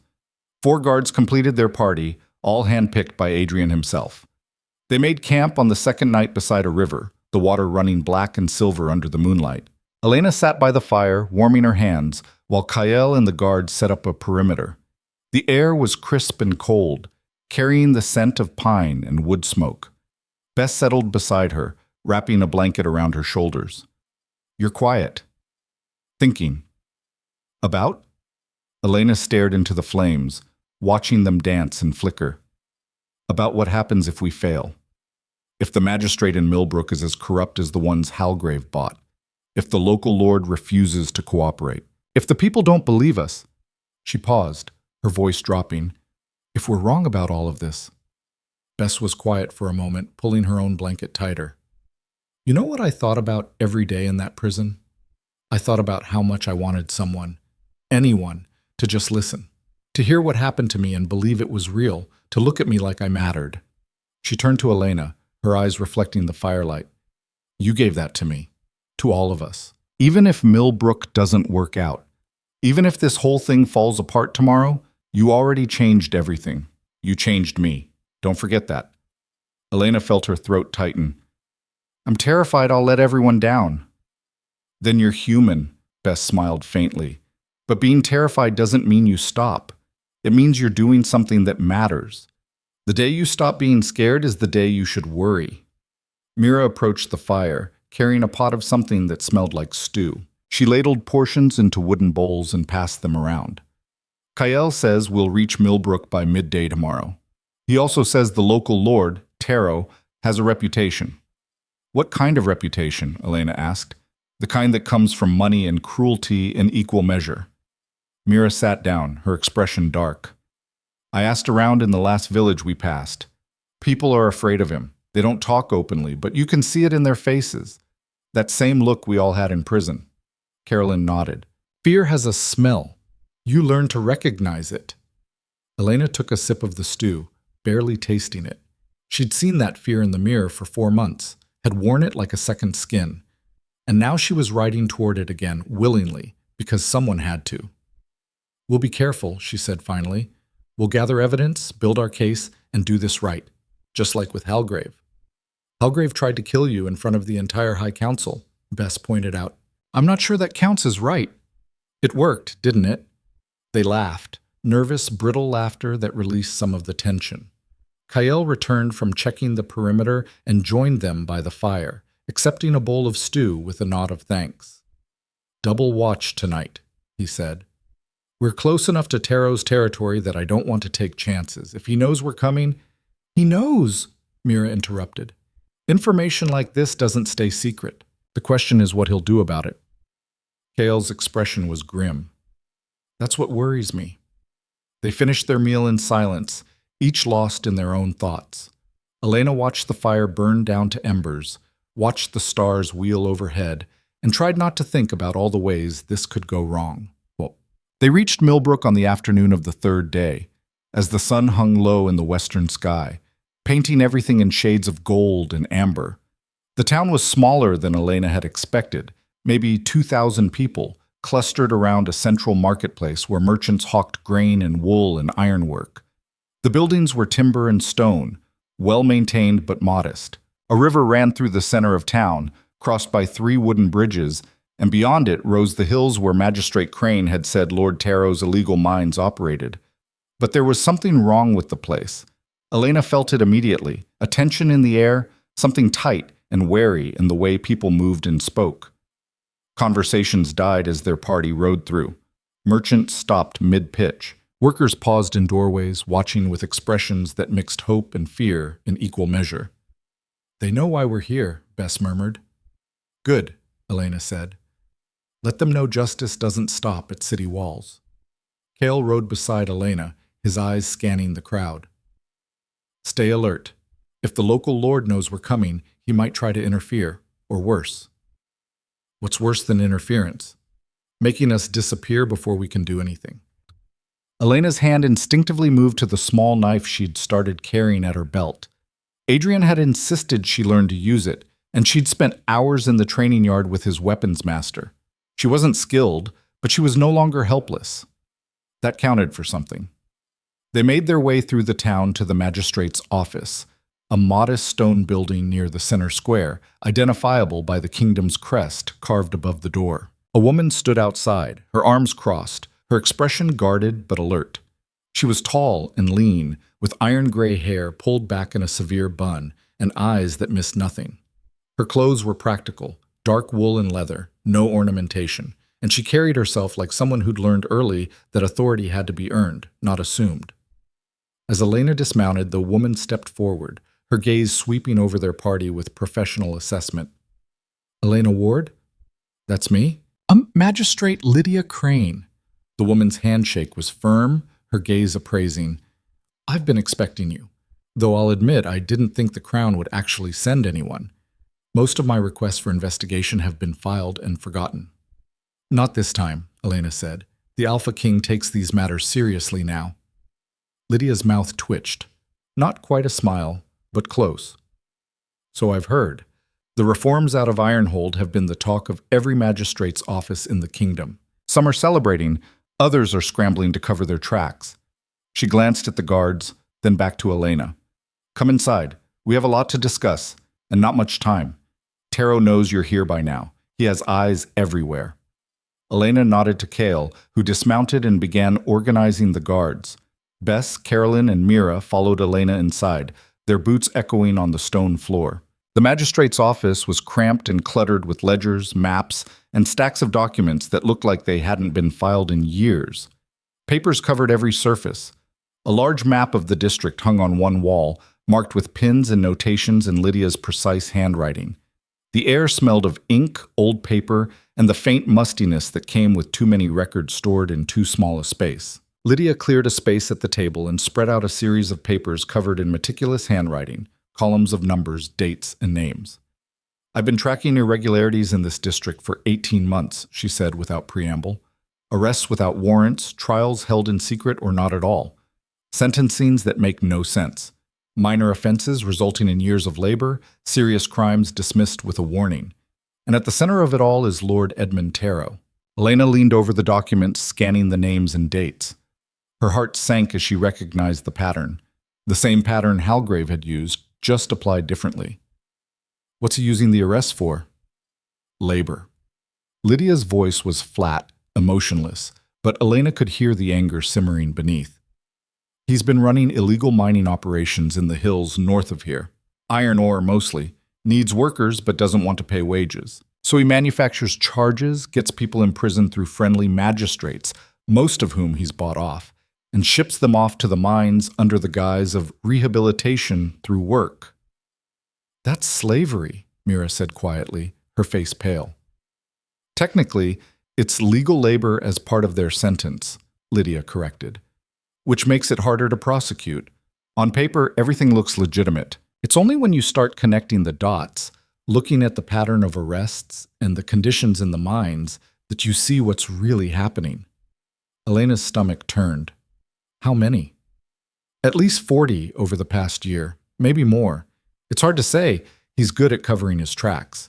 People disappear into the system and their families are too afraid to ask questions. Lydia pulled out another document, this one covered in sketches and notes. But 3 weeks ago, one of the miners escaped. His name is Thomas Weir. He made it back to town before Taro's men could catch him. He came to me, told me everything. I've been hiding him ever since. Where is he now? Safe. In a cellar beneath a cooper's shop on the east side of town. The cooper is trustworthy. His own son was taken to the mines 2 years ago. Never came back. Lydia's jaw tightened. But Thomas won't stay safe for long. Taro knows I'm investigating. He's been trying to get me removed from my position, filing complaints with the provincial governor, spreading rumors that I'm unstable, unreliable, that I fabricate charges to advance my career. If the Crown hadn't sent you when they did... She trailed off, but the implication was clear. Elena straightened, her mind already working through possibilities. Then we move fast. I need to speak with Thomas, get his full testimony documented and witnessed, and I need to see these mines for myself. Lydia's eyes widened. You can't just walk into Taro's operation. He has guards, armed men who won't hesitate to... To what? Kill a Crown inspector? Elena's voice was steady, harder than she'd intended. That would make this very simple. Either Taro cooperates, or he proves his guilt by trying to stop us. Bess stepped forward. She's right. We didn't come all this way to ask nicely and hope for the best. If Taro's running an illegal operation, we shut it down. If he resists, we have all the proof we need. Cal appeared in the doorway, having left the guards to secure the horses. She's right about the risk, though.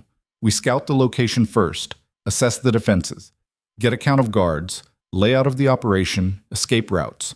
Then we move in with enough force that Taro doesn't have a choice but to surrender. Lydia looked between them, something like admiration flickering in her expression. You really mean to do this? You're not just here to file reports and make recommendations. I'm here to get those people out of that mine, Elena said, and to make sure Lord Taro answers for what he's done. Reports can come later. Lydia's stern expression cracked into a genuine smile. Then let me show you where Thomas is hiding, and after that, I'll show you the route to the mines. The miner's name was Thomas Weir. He was thin, scarred, and terrified. Lydia had him hidden in a cellar beneath a cooper's shop on the edge of town, accessed through a trapdoor concealed under a workbench. When Elena climbed down the ladder to meet him, carrying a lantern that cast dancing shadows on the earthen walls, he flinched back into the corner like she might hit him. The cellar was small and damp, smelling of earth and the sharp tang of fear sweat. A thin blanket lay crumpled in one corner. A cup of water sat beside it, untouched. It's all right, Elena said gently, setting the lantern down and keeping her distance. I'm not here to hurt you. I'm here to help. Thomas stared at her with hollow eyes. He looked to be in his 30s, but it was hard to tell. Malnutrition and trauma had a way of aging people. His hands were scarred, his fingernails broken and blackened. Burns marked his forearms, and when he shifted, Elena saw him wince from injuries she couldn't see. You're from the Crown? His voice was a rasp, like he'd spent too long breathing dust. I am, Chief Inspector of Judicial Reform, appointed by Alpha King Adrian Varon himself. Elena sat down slowly, making herself smaller, less threatening. I need you to tell me what happened. Everything, from the beginning. He told her. haltingly at first, his voice breaking, his hands shaking. Then in a rush, like the words had been dammed up inside him for too long, and the dam had finally broken. He'd been arrested for poaching, a crime he didn't commit. He'd been walking through the forest, gathering firewood for his mother's hearth, when Taro's men surrounded him. They claimed he'd killed one of the Lord's deer, though Thomas had never hunted in his life. They found evidence: a bloody knife planted in his pack, deer blood on his clothes that hadn't been there that morning. The trial lasted less than an hour. A magistrate Thomas had never seen before, one of Taro's men, he realized later, pronounced him guilty. He was sentenced to 2 years of labor and shipped to the mines the next day. No chance to say goodbye to his family, no chance to appeal, just chains and a wagon that rattled north into the hills. It was hell, Thomas whispered, staring at his ruined hands. Dark, cold, wet. They worked us 14 hours a day, sometimes more. If you collapsed, they beat you until you got up. If you complained, they cut your rations.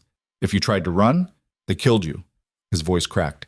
I saw a man die because he asked for water. Just asked for water. The guard hit him with a pick handle, crushed his skull. They left his body there for 2 days as a warning. Elena's fists clenched so hard her nails bit into her palms, drawing blood. She forced herself to breathe, to stay calm, to keep her voice steady. How many others are still up there? 30? Maybe 35? I don't know exactly. They bring new ones in every few weeks. Most don't last long. The work is brutal, the food is barely enough to keep you alive, and if you get sick or injured... He shook his head. They don't waste resources on workers who can't produce. Did you see Lord Taro at the mines? Can you testify that he knew about the conditions? Once. Maybe 6 months ago. Thomas's voice was barely a whisper now. He came to inspect the operation. Walked through like he was surveying his estate, talking about production quotas and profit margins with his foreman. We were right there, covered in filth and blood, and he looked right through us. We weren't people to him. We were tools. Equipment. When one of the older men collapsed at his feet, Taro just stepped over him and kept walking. Elena reached out slowly, carefully, and placed a hand on Thomas's shoulder. He flinched, but didn't pull away. You're not a tool, Thomas. You're a witness. And your testimony is going to bring him down. She met his eyes, holding his gaze. But I need you to be brave one more time. I need you to testify publicly, in front of magistrates and witnesses, about what happened. Can you do that? Thomas was silent for a long moment. Then slowly he nodded. If it means stopping him, if it means getting the others out, yes, I'll testify. They scouted the mines the next morning, before dawn broke over the hills. Kael, Elena, and 2 of the guards, both veterans of Adrian's campaigns, rode north into the hills, following the rough track Thomas had described. The air was cold and thin, their breath misting in the pre-dawn darkness. They left the horses a mile out, tying them in a concealed ravine, and went the rest of the way on foot, moving quietly through the dense pines that covered the hillside. Elena had changed into darker clothes, leather and wool, that wouldn't catch on branches or reflect light. Kael had insisted, and she'd learned not to argue with him about tactical matters. He moved through the forest like a ghost, barely disturbing the undergrowth, and she did her best to follow his example. The mine entrance was exactly where Thomas said it would be. A gaping wound in the hillside, reinforced with timber and iron, raw earth and rock torn away to expose the ore beneath. Even from a distance, Elena could hear the sounds of labor, the clang of picks on stone, the creak of pulleys and chains, the occasional shout of a guard or overseer. Guards stood at the entrance, armed with crossbows and swords. More guards patrolled the perimeter, moving in lazy circuits that suggested routine rather than real vigilance. They clearly didn't expect trouble this far from civilization. Elena crouched behind a fallen log, counting. Kael lay beside her, his eyes tracking every movement. 12 guards visible, she whispered. Maybe more inside. At least 15, Kael murmured, his voice barely audible.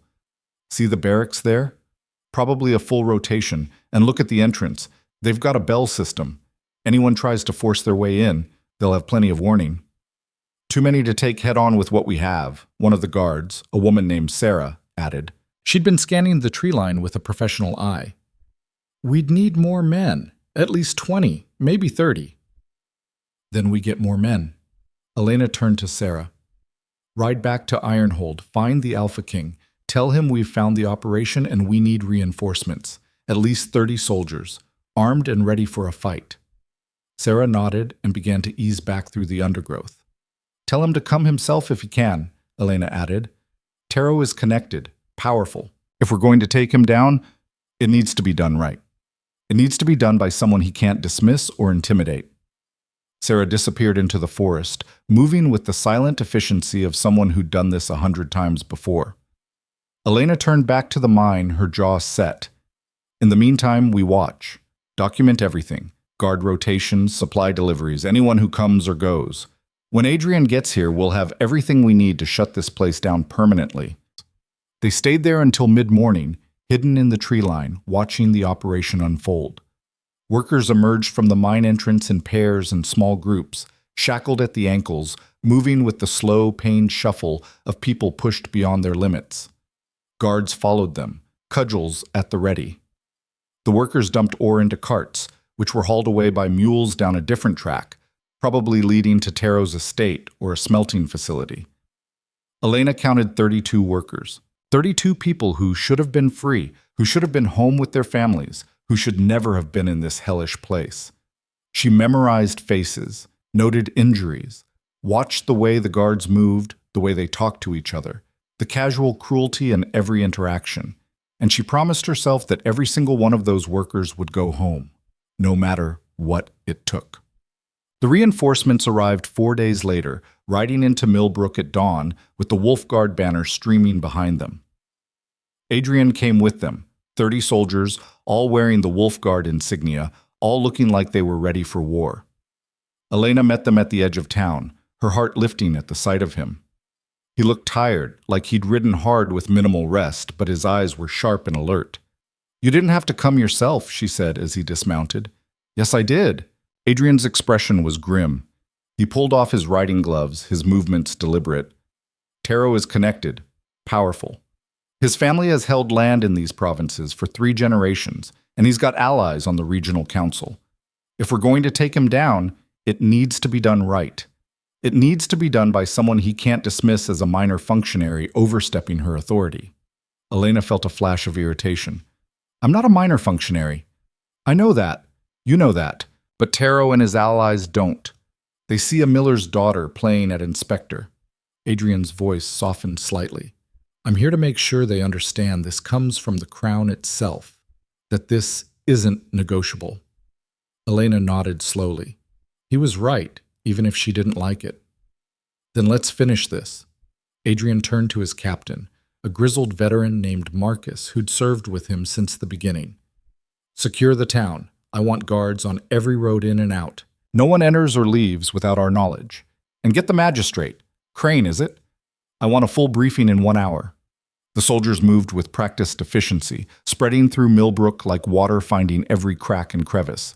Within minutes, they'd established a perimeter, secured key buildings, and set up a command post in the town square. Lydia appeared, looking both impressed and slightly overwhelmed. Your Majesty, I've prepared all the documentation. Later, Adrian interrupted, but not unkindly. First, I need to see this mine. Miss Ward tells me you have detailed intelligence on its layout and defenses? I do. Thomas, the escaped miner, he drew maps. They're rough but accurate. Good. Gather your materials. We move on the mines at dawn tomorrow. They moved on the mines as the sun broke over the eastern mountains, painting the sky in shades of blood and fire. Adrian led the assault personally, riding at the head of the column with Elena beside him. 30 soldiers followed in tight formation, their armor gleaming in the early light, their weapons ready. Kael rode on Elena's other side, his expression focused and cold. They took the approach road at a steady pace, not rushing, not trying to conceal their arrival. This wasn't a stealth operation. This was a statement. As they crested the final hill and the mine came into view, Elena saw guards scrambling, shouting, running for weapons. The bell began to ring, sharp, frantic peals that echoed off the hillsides. Adrian raised his hand, and the column halted. Lord Edmund Taro! His voice carried across the distance, amplified by the natural acoustics of the valley. By order of the Crown, this facility is hereby seized pending investigation into charges of illegal imprisonment and forced labor. Surrender your weapons and stand down." For a moment, there was only the ringing of the bell and the nervous shuffling of the guards at the mine entrance. Then arrows began to fly. They came from the ridgeline above the mine, guards positioned with crossbows, firing down at Adrian's soldiers. Most of the bolts fell short or clattered harmlessly off shields, but Elena heard one soldier cry out as a bolt found the gap in his armor. "Shields up!" Marcus roared. "Advance formation!" The soldiers moved as one, shields locking together to form a wall as they advanced toward the mine entrance. More arrows came, but the shield wall held. Adrian drew his sword, the blade singing as it left the scabbard. "Anyone who surrenders now will be treated fairly under the law. Anyone who continues to resist will be treated as an enemy combatant. Choose." Several guards at the entrance threw down their weapons immediately, raising their hands. But others, the ones positioned above, the ones who'd fired first, continued to fight. "Take them," Adrian said coldly. Kael and a squad of soldiers broke off, circling around to flank the position above. Elena watched them move with professional efficiency, saw the brief, brutal clash as they engaged the guards, who'd refused to surrender. It was over in minutes. The remaining guards at the entrance, seeing their support eliminated, threw down their weapons. Adrian dismounted and walked toward them, Elena and Marcus flanking him. The guards dropped to their knees, hands behind their heads. "Who's in charge here?" Adrian demanded. One of the guards, older with a sergeant's insignia, spoke up. "Foreman's inside, Your Majesty. Name's Garrett Cole." "Get him out here, now!" Two soldiers entered the mine, their torches casting long shadows. A few minutes later, they emerged with a heavy-set man in his 50s, his clothes expensive but stained with ore dust. He looked furious and terrified in equal measure. "This is an outrage," Cole sputtered. "Lord Taro will hear about this." "You have no right." "I have every right," Adrian interrupted, his voice like ice. "And Lord Taro will indeed hear about this, when he's standing trial. Where are the prisoners?" "They're not prisoners. They're lawfully sentenced laborers working off their—" "Where are they?" Cole's bluster deflated. He pointed toward the mine entrance with a shaking hand. Elena didn't wait for Adrian's order. She walked into the mine with Lydia and Bess beside her, torches held high, her heart pounding in her chest. The interior was worse than she'd imagined. Much worse. Narrow tunnels carved into the rock, barely wide enough for a man to stand upright. The air was thick with dust that clogged the lungs and made breathing painful. Water dripped from the ceiling, pooling in the uneven floor. The supports looked unstable, creaking ominously with every movement, and deeper in, they found them. The prisoners. 32 men and women, filthy and emaciated, blinking in the torchlight like creatures who'd forgotten what the sun looked like. Some could barely stand, leaning on the tunnel walls for support.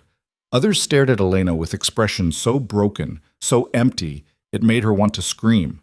Shackles hung from the walls, blood stained the rock. In one corner, Elena saw a makeshift grave, rocks piled over what could only be a body. "You're free," she said, her voice echoing off the stone walls, rough, with barely controlled rage. "All of you, you're free. No more labor, no more beatings. You're coming with us, and you're going home." For a moment, no one moved. They stared at her like they couldn't comprehend the words, like freedom was a concept too foreign to process. Then a woman near the front, young, with haunted eyes and scars across her arms, began to cry. The sound spread like wildfire. Sobbing, gasping, collapsing into each other's arms, 32 people breaking down under the weight of relief they'd stopped believing would ever come. Elena felt her own tears start to fall, hot and furious, but she didn't try to stop them. She turned to the guards who'd followed her in. "Get them out. Get them food, water, medical attention, whatever they need. And someone find Thomas Weir. He'll know most of them. He can help identify them, contact their families." Bess gripped her arm. "Elena, look." She followed Bess's gaze to the far wall of the chamber. There, carved into the rock with what must have been fingernails or broken tools, were names, dozens of names, some crossed out, some followed by dates. A memorial to those who hadn't survived. Elena stepped closer, reading them by torchlight. At the bottom, freshly carved, she saw Thomas Weir. Escaped. Find help. "He was the only one who made it out," Lydia whispered. "The only one brave enough to run and smart enough to survive." "Not anymore," Elena said. From now on, they all make it out. They brought the workers out into the daylight slowly, carefully. Many could barely walk. Several had to be carried. The soldiers moved with unexpected gentleness, supporting the freed prisoners, offering water and kind words. Adrian stood at the mine entrance, his face carved from stone as he watched them emerge. Elena saw something flicker in his expression: rage, grief, determination, all tightly controlled but unmistakably there. Thomas Weir was waiting in the clearing, and when he saw the others emerging, he collapsed to his knees, weeping openly. Foreman Cole stood off to the side, hands bound, surrounded by guards. He looked smaller now, diminished, stripped of the authority that had allowed him to brutalize others with impunity. Adrian walked over to him. "Where is Lord Tarot?" "His estate, south of town." Cole's voice was sullen, defeated. "How many guards does he have there?" 10, maybe 15, plus household staff." Adrian nodded. He turned to Marcus. "Take half the men. Secure the estate. Arrest Lord Tarot and anyone who resists. Bring him back to Millbrook." Marcus saluted and mounted up, taking 15 soldiers with him. Adrian turned to Elena. "You should stay here. Help get these people to town. Make sure they're cared for." "No." Elena stepped forward. "I'm coming with you." "Elena, no," she repeated, her voice firm. "I've seen what Tarot did. I've heard the testimony. I've walked through that hell he created. When he's arrested, when he sees that it's over, I want him to see me there. I want him to know that this is justice. Not revenge. Justice." Adrian studied her for a long moment. Then he nodded. "Get your horse." Lord Edmund Tarot's estate sat on a hill overlooking the valley, all stone and arrogance, surrounded by manicured gardens and iron fencing that spoke of wealth and isolation. As they approached, Elena could see figures moving on the walls, guards who'd spotted them coming. They rode up to the gates with the remaining soldiers behind them, and this time there was no pretense of diplomacy, no warning shots, no negotiation. Adrian dismounted and pounded on the gate with the hilt of his sword, the sound echoing like thunder. "Lord Edmund Tarot, by order of the crown, open this gate, or we'll tear it down." A long silence. Then a voice from above, cultured, confident, edged with contempt. "Your Majesty, what an unexpected visit." Elena looked up. A man stood on the wall above the gate, younger than she'd expected, maybe 40, with the kind of polished good looks that came from money and ease. His clothes were expensive silk and velvet, his hair perfectly styled. He looked down at them with the expression of someone mildly annoyed by an inconvenience. "Come down here, Tarot," Adrian called, "or I'll have my men drag you down." Tarot smiled. "On what grounds? I'm a lord of this realm, Your Majesty. You can't simply—" "You're under arrest," Adrian interrupted, "for illegal imprisonment, forced labor, murder, and conspiracy to defraud the crown. Now open this gate." For the first time, Tarot's composure cracked slightly. His smile faltered. "Those are serious accusations. I assume you have evidence?" "We have 32 witnesses who just walked out of your illegal mine. We have testimony from your foreman who's already confessed. We have documentation from Magistrate Crane showing a pattern of false arrests and corrupt sentencing, and we have the authority of the crown." Adrian's voice was cold as winter steel. "So yes, Lord Tarot, we have evidence. Now open the gate, or I'll add resisting arrest to your charges." Tarot stared down at them, his face pale now, his hands gripping the stone wall. Elena could see him calculating, looking for an angle, a way out. "You can't do this," he said, but his voice had lost its confidence. "I have allies, friends on the regional council. This will be overturned by—" "Your allies abandoned you the moment word of this investigation reached Ironhold," Adrian said flatly. "You're finished, Tarot. The only question is whether you face this with dignity or make it worse." For a long moment, Tarot stood there. Then he disappeared from the wall. The gate creaked open. Tarot emerged alone, his guards nowhere in sight. He'd changed his expensive clothes for traveling garb, and Elena realized with a cold flash of understanding that he'd been planning to run. Adrian's soldiers surrounded him immediately, weapons drawn. "Lord Edmund Tarot," Adrian said formally, "you are under arrest.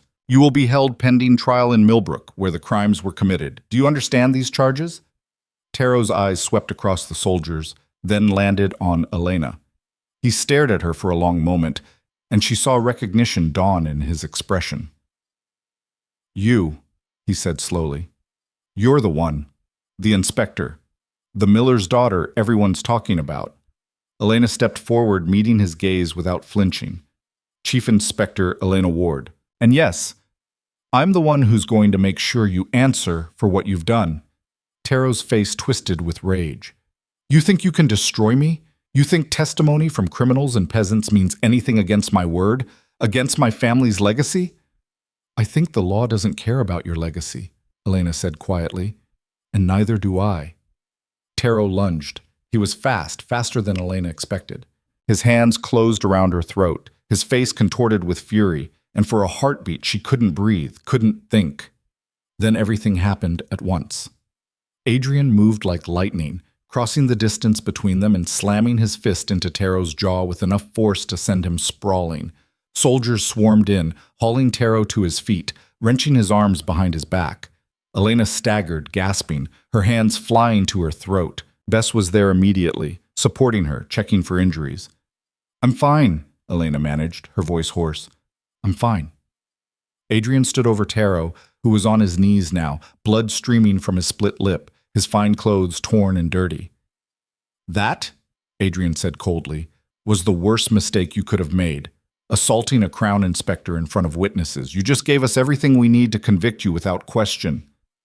Taro spat blood onto the ground. You can't touch me. My family, your family, will disown you to save themselves. Adrian interrupted. Trust me, I've seen it before. He gestured to the soldiers. Take him to Millbrook. Put him in the town jail under guard. And someone get Miss Ward some water. They hauled Taro to his feet and dragged him toward the horses. He fought every step, screaming threats and curses that became increasingly incoherent. Elena watched him go, one hand still on her throat, feeling the bruises already forming. Adrian appeared at her side, his expression tight with concern. Are you hurt? Nothing serious, just bruised. She lowered her hand, forcing herself to stand straight. He just made our case for us. He did. Adrian's jaw was tight. But that doesn't mean I'm happy he got his hands on you. I can take care of myself. I know, that doesn't mean you should have to. They stood there for a moment, the adrenaline slowly draining away, leaving exhaustion in its wake. Come on, Adrian said finally. Let's go finish this. The trial took place 2 days later in Millbrook's town square, because the impromptu courthouse couldn't hold the number of people who wanted to witness justice being done. A platform had been erected in the center of the square, with chairs for the presiding magistrates and benches for witnesses. The townspeople packed every available space, some standing on crates, leaning out of windows, filling the streets in every direction. The atmosphere was electric, charged with anticipation and barely contained rage. Elena stood at the front with the other witnesses, her throat still bruised but her voice strong. Beside her stood Thomas Weir, Magistrate Lydia Crane, Foreman Garrett Cole, who'd agreed to testify in exchange for a reduced sentence, and 12 of the freed miners who were strong enough to speak. Adrian presided alongside Lydia and 2 other magistrates brought in from neighboring districts to ensure impartiality. They sat at a long table on the platform, looking down at the square where Taro sat in chains, flanked by guards. The evidence was presented methodically, piece by piece. The ledger found in Taro's estate, detailing payments to corrupt magistrates. The testimony of the freed prisoners, each one standing and telling their story in voices that shook but didn't break. The confession of Foreman Cole, who laid out the entire operation in devastating detail. And finally, Elena's testimony. She stood before the crowd, before the magistrates, before Taro himself, and told them everything she'd seen. Described the conditions in the mine, listed the names carved into the wall, explained how the system had been corrupted and weaponized to serve one man's greed. This isn't just about Lord Taro, she said, her voice carrying across the silent square. This is about a system that allowed him to do this, that gave him the tools to destroy lives and profit from suffering. That turned justice into a commodity that could be bought and sold.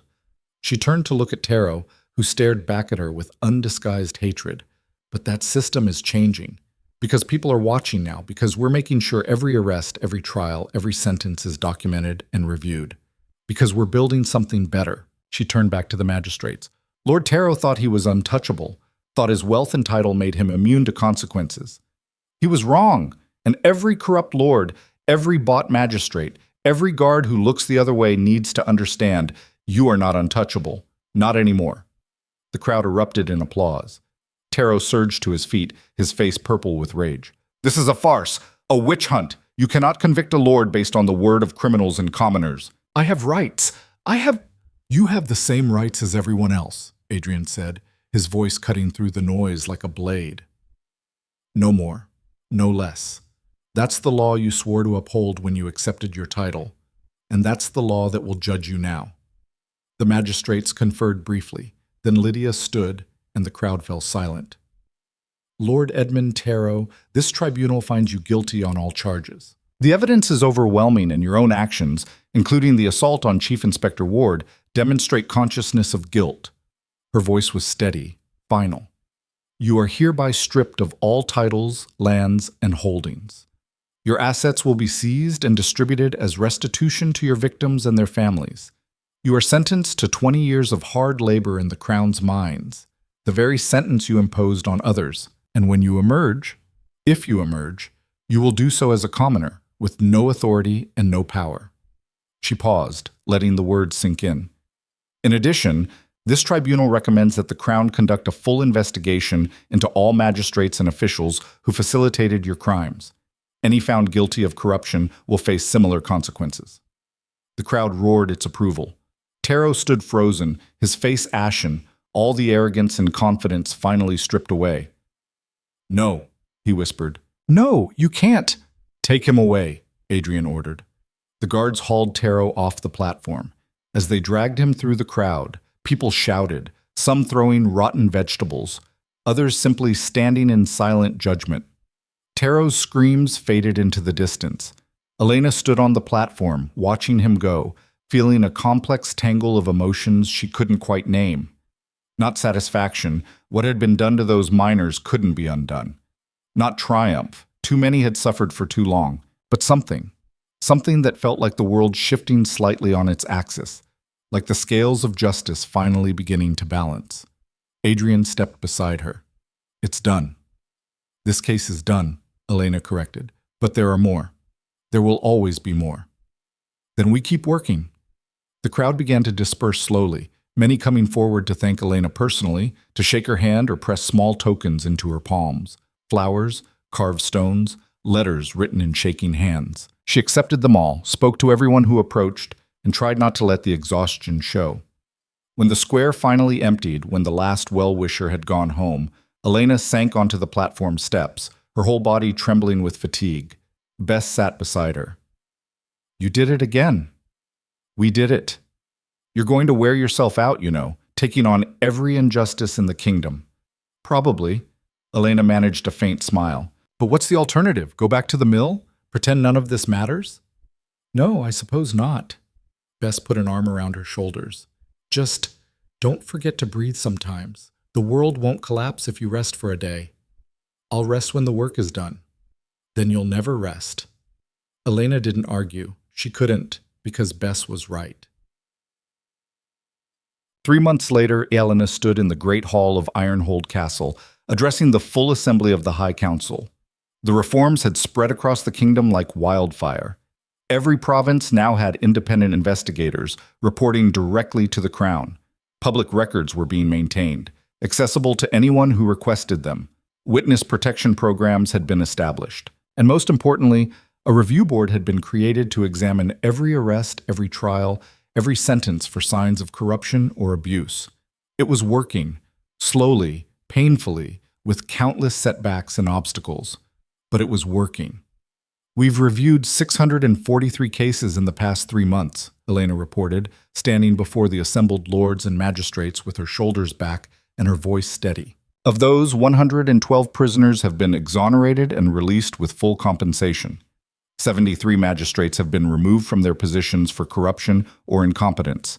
41 guards and officials have been arrested, and we've recovered over 2 million gold marks and stolen assets, all returned to the victims or their families. Lord Thane, who'd become one of her strongest allies on the council, nodded approvingly. Impressive work, Miss Ward. The kingdom owes you a debt of gratitude. It's not enough. Elena's voice was firm, brooking no argument. For every case we resolve, 10 more are waiting. We need more investigators, more funding, more support from the provincial governors. And we need stronger penalties for officials who abuse their authority. Prison time, not just removal from office. Lady Constance leaned forward. You're asking for significant resources. The Treasury is not unlimited. I'm asking for what's necessary to do the job right. Elena met her gaze evenly, no longer intimidated by titles or power. You appointed me to change this system. I can't do that halfway. Either we commit to real reform, or we're just putting a fresh coat of paint on a rotten foundation. Constance studied her for a long moment. Then she smiled, a genuine smile, warm and approving. Granted, draft a comprehensive budget proposal and present it at next week's session. We'll find the funds. Relief washed through Elena, though she didn't let it show. Thank you, Lady Constance. Magistrate Brennan cleared his throat. I'd also like to propose formally establishing Miss Ward's position as a permanent office of the Crown, Director of Justice and Reform, with full authority to investigate any official, regardless of rank, and to bring charges directly before this council. There was a murmur of agreement around the table. All in favor? Adrian asked from his position at the head of the council. Every hand rose. Motion passes. Adrian's eyes met Elena's, something proud and fierce in his expression. Congratulations, Director Ward. The title felt heavy, final, but also right. After the meeting, Adrian found her in one of the palace gardens, sitting on a bench beneath a flowering tree, staring at nothing. You look like someone just handed you a crown instead of a job title, he observed, sitting beside her. It feels like both. Elena turned to him. A crown is just a symbol of responsibility, and I just got handed responsibility for reforming the justice system of an entire kingdom.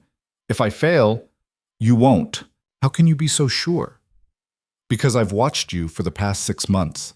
I've seen you face down corrupt lords, walk into illegal mines, testify in front of hostile crowds, and refuse to back down even when it would have been easier, safer, smarter to walk away.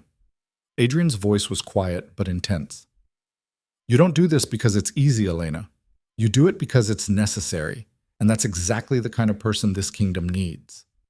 Elena felt tears prick her eyes. I'm terrified I'll let everyone down. Good. The day you stop being afraid is the day you stop caring. Adrian reached out and took her hand, a simple gesture, but one that carried weight. But you're not doing this alone. You have investigators. You have me. You have an entire network of people who believe in what you're building. What am I building? Elena asked softly. Really? A kingdom where justice actually means something, where a miller's daughter has the same rights as a lord, where power doesn't shield people from consequences. He squeezed her hand.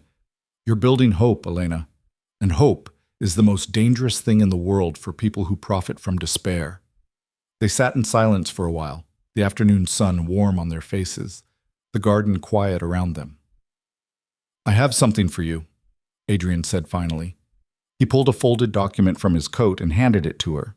Elena unfolded it carefully. It was a royal decree, written in formal script and sealed with the crown's mark, signed by Adrian himself.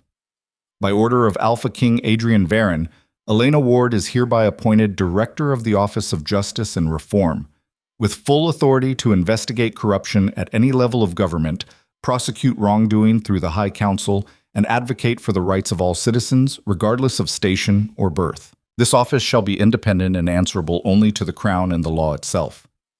Elena's hands trembled as she read it. This is more than just a title. It's what you've already been doing. Now it's official, permanent. Adrian's expression was serious. You've proven yourself 100 times over, Elena. You've changed laws, saved lives, transformed the way justice works in this kingdom. It's time the Crown recognized that formally. I don't know what to say. Say you'll keep doing what you're doing. Say you'll keep fighting, even when it's hard, even when it seems impossible. Adrian's voice softened. Say you'll stay. Elena looked down at the decree, then out at the city spreading below the palace walls. Somewhere down there, in the markets and the mills and the narrow streets, people were living their lives a little safer, a little freer because of what she'd done, because she'd refused to accept that justice was only for the powerful. "I'll stay," she said quietly, "as long as there's work to be done, as long as there are people who need someone to fight for them. I'll stay." Adrian smiled, that rare, genuine smile that transformed his entire face. "Good, because we're going to need you for a very long time." 6 months later, winter settled over Ironhold like a blanket of ice and silence. Elena stood at the window of her office, a real office now, with walls lined with books and documents, a massive desk covered in case files, and a staff of 12 investigators working under her direction. Outside, snow fell in lazy spirals, covering the city in white. A courier had delivered a letter that morning, and Elena held it now, reading it for the third time. "Dear Director Ward, my name is Kara Benton. I'm a teacher in the southern provinces in a town called Greystone. I've been following your work. Everyone has. You're a hero here, a symbol of what one person can do when they refuse to accept injustice. I'm writing because I need help. There's a lord in my district, Lord Philip Devereux, who's been forcing families to send their children to work in his textile mills instead of attending school. Children as young as 7, working 14-hour shifts in dangerous conditions. When parents refuse, he has them arrested on false charges, just like what happened to you, just like what Lord Tarot did. I've been documenting everything for months. I have testimony, I have evidence, but no one will listen to me. The local magistrates are in his pocket. The provincial governor ignores my letters. I'm just a teacher. No one cares what I have to say. But you changed everything. You proved that the system can work if someone is brave enough to demand it. Please, if there's any chance you could help, I'm begging you. These children deserve better. They deserve a childhood. They deserve justice. Sincerely, Kara Benton." Elena read the letter one more time, then carefully folded it and placed it in her case file. She walked to the map on her wall, a detailed map of the entire kingdom, marked with pins showing every investigation, every case, every victory and setback. She placed a new pin in the southern provinces. Greystone. Behind her, the door opened. Bess entered, carrying a stack of new case files. "Another one?" she asked, seeing Elena at the map. "Another one." Elena turned, and despite the exhaustion that never quite left her anymore, she smiled. "Children forced into mill work, false arrests, corrupt magistrates, the usual." "The usual," Bess echoed. "Listen to us. 2 years ago, we were prisoners. Now this is usual. Things change. Because of you. Because of us." Elena took the files from Bess and set them on her desk.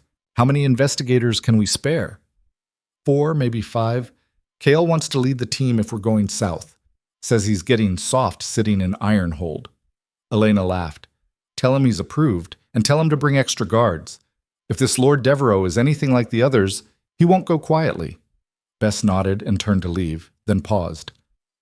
"You know you don't have to take every case yourself, right? You have a whole office of people now, people you've trained, people who can handle this." "I know, but you're going anyway." "I am." Bess sighed, but didn't argue.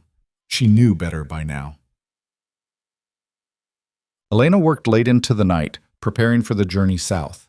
She reviewed Kara Benton's letter, cross-referenced it with property records and legal filings, built the framework of a case before they even arrived.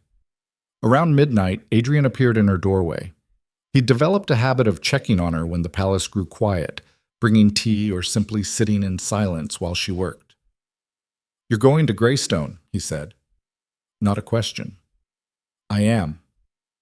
"It's a 3-week journey in winter." "I'm aware." "And Lord Devereux has connections. Old money, old power. He won't be easy to take down." "They never are." Elena looked up from her notes. "Are you trying to talk me out of this?" "No."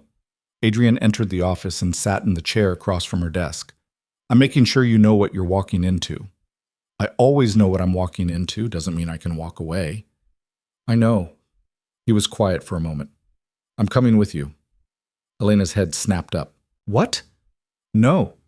You can't just abandon the capital every time I'm not abandoning anything. Marcus can handle things here for a few weeks. And frankly, having the Alpha King personally oversee a case sends a stronger message than any number of investigators. His expression was firm. Besides, you were attacked by the last two lords we arrested. I'm not letting you walk into another situation like that without backup. I have backup. I have KL. I have guards. You have me. Adrian's voice was quiet but unyielding. Whether you like it or not. Elena stared at him, seeing the determination in his eyes, the worry he tried to hide. And she realized, with a strange mixture of frustration and warmth, that he wasn't going to budge on this. Fine, she said, but if you slow us down, I'm leaving you behind. He smiled. Fair enough. Done. They left for Greystone 3 days later, riding out of Ironhold as dawn broke over the city.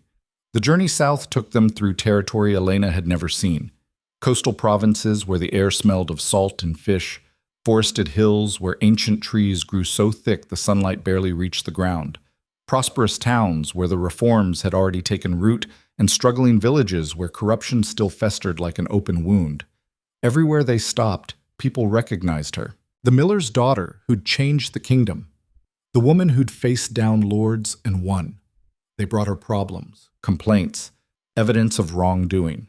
She documented everything, promising investigations, connecting them with her network of inspectors. The work never stopped. There was always another case, another injustice, another person in need of someone to listen. But Elena didn't mind. This was what she'd built her life around. This was purpose. They reached Greystone on the 19th day, riding into town under gray skies that threatened snow. It was larger than Millbrook but smaller than Ironhold, a manufacturing town dominated by textile mills that belched smoke into the winter air. Kara Benton met them in the town square, a thin woman in her 40s with intelligent eyes and hands stained with chalk dust. She looked at Elena like she was seeing a miracle. "You came," she whispered. "You actually came." "I said I would." Elena dismounted and clasped her hand. "Show me everything. I want to see the mills, meet the families, review every piece of evidence you've gathered." Kara's eyes filled with tears. "I have children waiting to testify, parents ready to speak, documentation going back 3 years." She took a shaky breath. "But Lord Devereux knows you're coming. He's been preparing, his guards, his lawyers, his allies on the provincial council. He's not going to make this easy." "They never do," Adrian said, stepping forward. "But we've dealt with men like Devereux before, and we'll deal with him now." The investigation took 2 weeks. Elena interviewed 43 children who'd worked in Devereux's mills. She documented injuries, crushed fingers, burned hands, lung damage from cotton dust. She gathered testimony from parents who'd been imprisoned for refusing to send their children to work. She reviewed ledgers showing Devereux had been paying magistrates to ignore labor laws and falsify records. The evidence was overwhelming, undeniable. But Devereux was smart. Smarter than Tarot, more careful than Halgrave. He'd covered his tracks well, built layers of legal protection, positioned himself as a respected businessman and philanthropist. Taking him down would require not just evidence, but strategy. Elena worked with Kara and her team of investigators, building the case piece by piece. And when they finally had everything they needed, when every witness was prepared and every document was verified, they called for a public trial in Greystone's town square. Devereux came willingly, confident in his lawyers and his connections.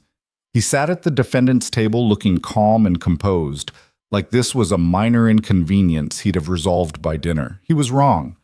The trial lasted 3 days. Witness after witness took the stand.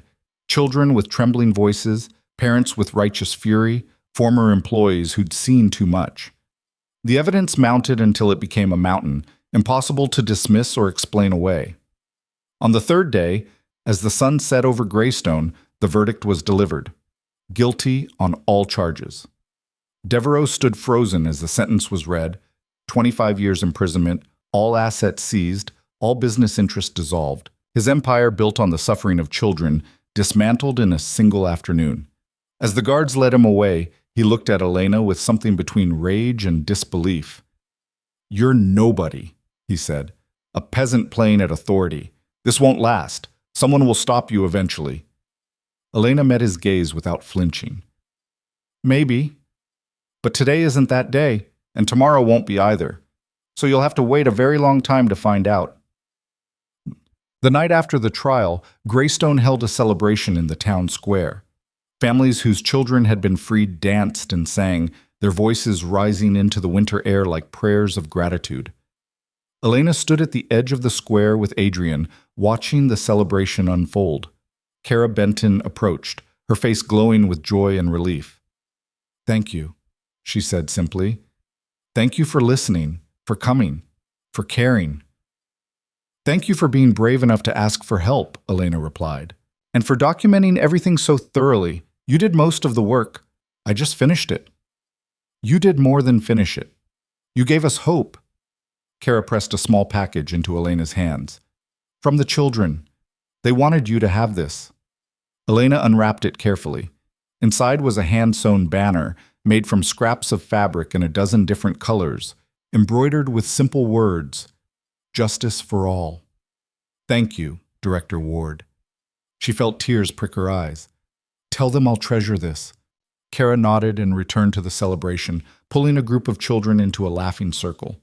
Adrian stepped closer to Elena. "Another victory." "Another battle won," Elena corrected.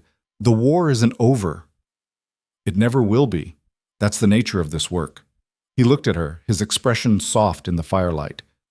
"But you're making a difference. Every case, every person you help, every corrupt official you remove. It adds up. It matters." "Does it?"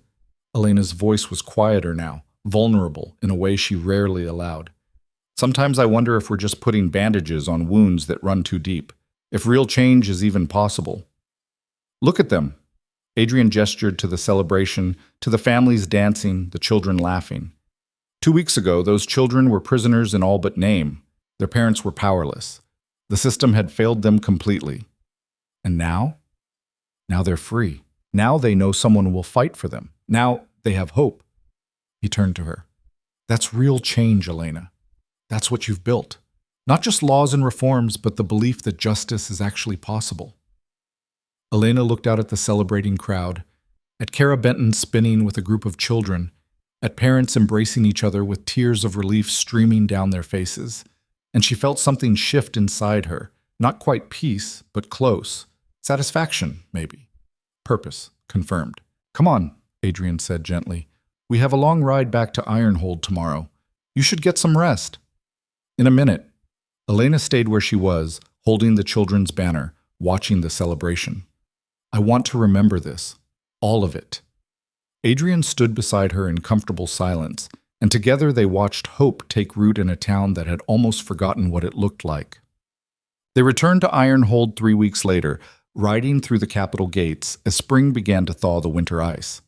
Elena's office was exactly as she'd left it, stacked with case files marked with maps, buzzing with the work of investigators who'd kept the mission going in her absence. Bess greeted her with a stack of new letters, all requesting help, all describing injustices that needed addressing. 63 new cases while you were gone," Bess reported. "We've assigned 24 to field investigators, flagged 18 for immediate attention, and the rest are still being evaluated." Elena sat at her desk, looking at the mountain of work waiting for her. 2 years ago, she would have felt overwhelmed. Now she just felt focused. "Set up meetings with the urgent cases. I'll start reviewing them tomorrow." She paused. "And Bess, thank you for keeping everything running while I was gone." Bess smiled. "That's what partners do." But Bessie. That evening, Elena stood on the palace balcony overlooking Ironhold, watching the city come alive with evening lights. Adrian joined her as he often did these days, bringing 2 cups of wine and a companionable silence. "You've changed this kingdom," he said quietly, "in ways I couldn't have imagined when I walked into that dungeon and found you." "We changed it," Elena corrected. "You gave me the authority, the platform, the protection. I just used them." "You did more than use them. You built something lasting." Adrian turned to face her, his expression serious.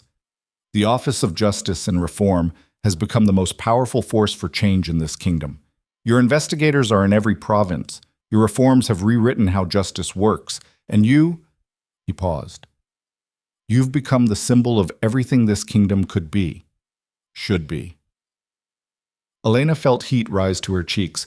I'm just doing the work. You're doing impossible work, and you're doing it so well that people have started to believe the impossible might actually be achievable.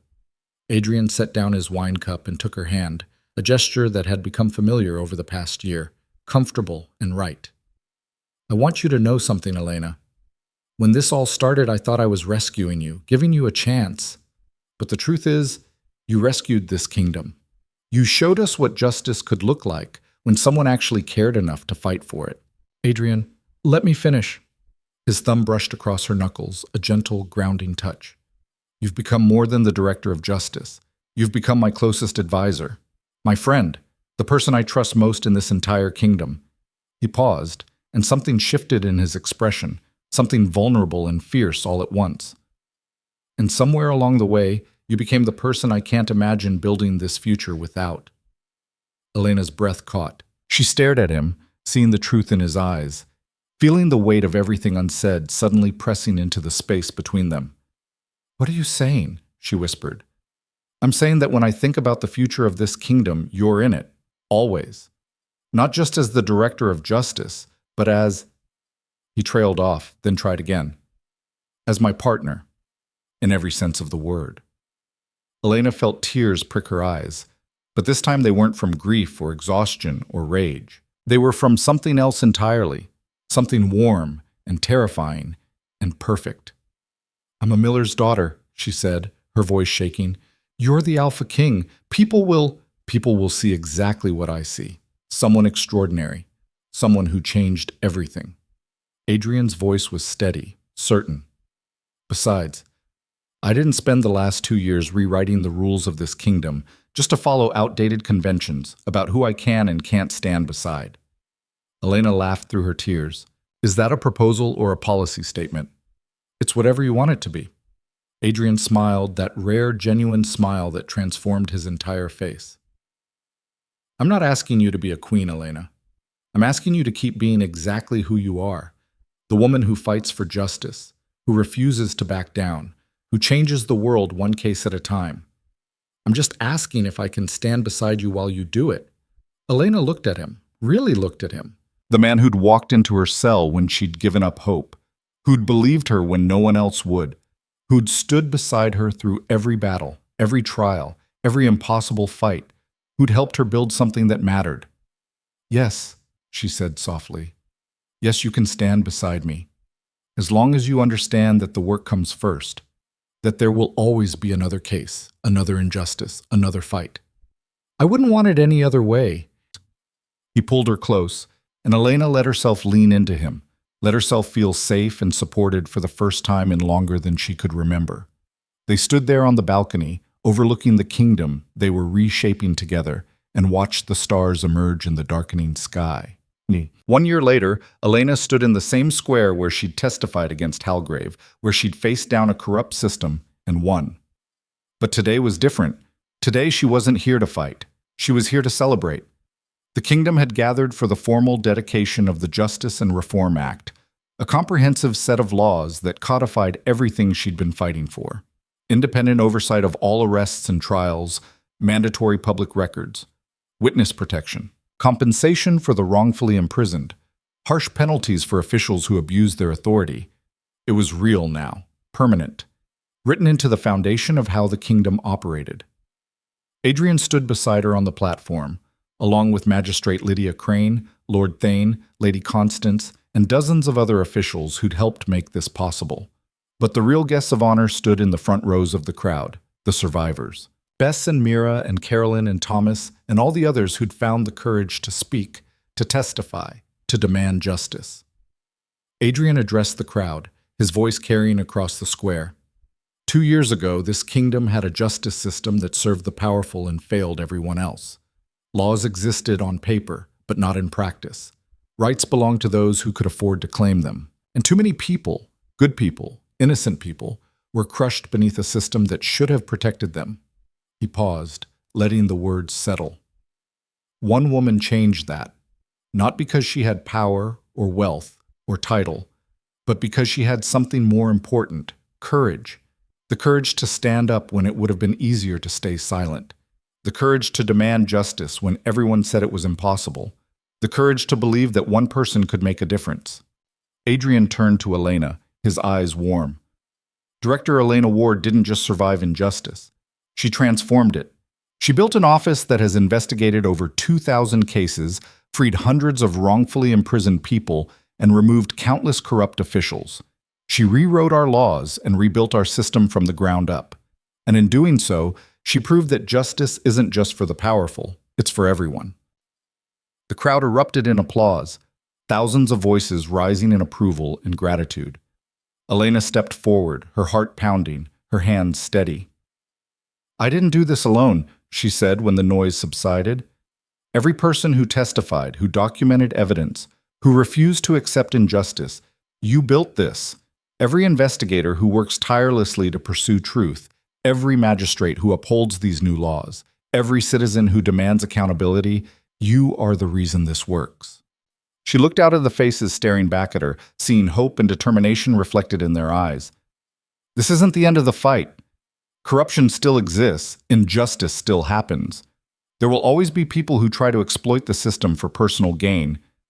But now we have something we didn't have before: a framework for holding them accountable, a belief that justice is possible, and most importantly, a community of people committed to making it real. Elena's voice grew stronger, more certain. "I was nobody, a miller's daughter rotting in a dungeon, forgotten and voiceless. But you listened, you believed, you fought alongside me, and together we proved that change is possible, that one person's courage can spark a movement, that justice doesn't require power, it requires people willing to demand it." She paused, her eyes finding Adrian's. 2 years ago, I walked out of a prison cell into a world that had tried to erase me. Today, I stand here as the Director of Justice and Reform, working beside the Alpha King to build a kingdom where no one has to face what I faced, where everyone, regardless of birth or wealth or status, has the right to be heard, to be believed, to receive justice. The crowd rose to its feet, applause thundering across the square like a physical force. Elena stood there, taking it in. The faces, the voices, the hope made manifest. She thought about the dungeon cell where this had started, about the woman she'd been then, broken and desperate and alone. And she thought about the woman she'd become. Not a victim, not a prisoner, a fighter, a leader. A symbol of what was possible when someone refused to accept the world as it was and demanded something better. Adrian took her hand, their fingers intertwining naturally, and together they faced the crowd that had gathered to witness not just a law being passed, but a kingdom being transformed. That night, long after the ceremonies had ended and the crowds had dispersed, Elena returned to her office one last time. The case files still waited, the letters still piled up, the work still needed doing. But as she sat at her desk, looking at the map covered in pins marking every victory, every investigation, every life changed, she allowed herself a moment of satisfaction. They'd done it. Against all odds, against every obstacle, against a system designed to crush people like her, they'd done it. The door opened, and Adrian appeared with tea and that quiet presence that had become as familiar as her own heartbeat. "Working late again?" he asked. "Always." Elena accepted the tea with a grateful smile. "There's a new case from the eastern provinces. Suspicious land seizures. Might be another corrupt lord. There's always another case." "There is." She looked up at him. "Are you ready for a lifetime of this? Of me chasing justice across the kingdom while you try to actually govern it?" Adrian sat on the edge of her desk, his expression soft. "Elena, this is governing. What you do, holding the powerful accountable, protecting the vulnerable, ensuring the law actually means something, this is the most important work in the kingdom. And yes, I'm ready for a lifetime of it, as long as I get to do it beside you." Elena stood, moving into his space, letting him pull her close. "Then I suppose we'd better get started," she said. "We have a kingdom to transform." "We already did." "No." Elena smiled, fierce and certain. "We started the transformation. The real work is keeping it going, making sure it lasts, making sure every person in this kingdom knows that justice isn't just a word. It's a promise we're committed to keeping. Adrian kissed her forehead gently. Then let's keep that promise. Together. Outside, the city slept. But inside Elena's office, the work continued. Case files were reviewed. Letters were answered. Plans were made. The miller's daughter, who'd been left to rot in a forgotten cell, had become the woman who rewrote the laws of an entire kingdom. And she was just getting started. The fight for justice never ended. There would always be another case, another corruption to expose, another person in need of someone to fight for them. But Elena Ward, Director of Justice and Reform, partner to the Alpha King, symbol of hope for thousands, was ready. She had found her purpose in that dungeon cell 2 years ago, had discovered that even when the world tried to bury you, even when the system crushed you beneath its weight, even when hope seemed impossible, you could fight back. You could demand better. You could change everything. And she intended to prove it, one case at a time, for the rest of her life. The story that began with 37 prisoners walking free and one woman left behind ended with an entire kingdom transformed. But really, it was just the beginning. Because justice, real justice, isn't a destination. It's a fight you wake up and choose every single day. And Elena Ward would choose it every day, for as long as she drew breath.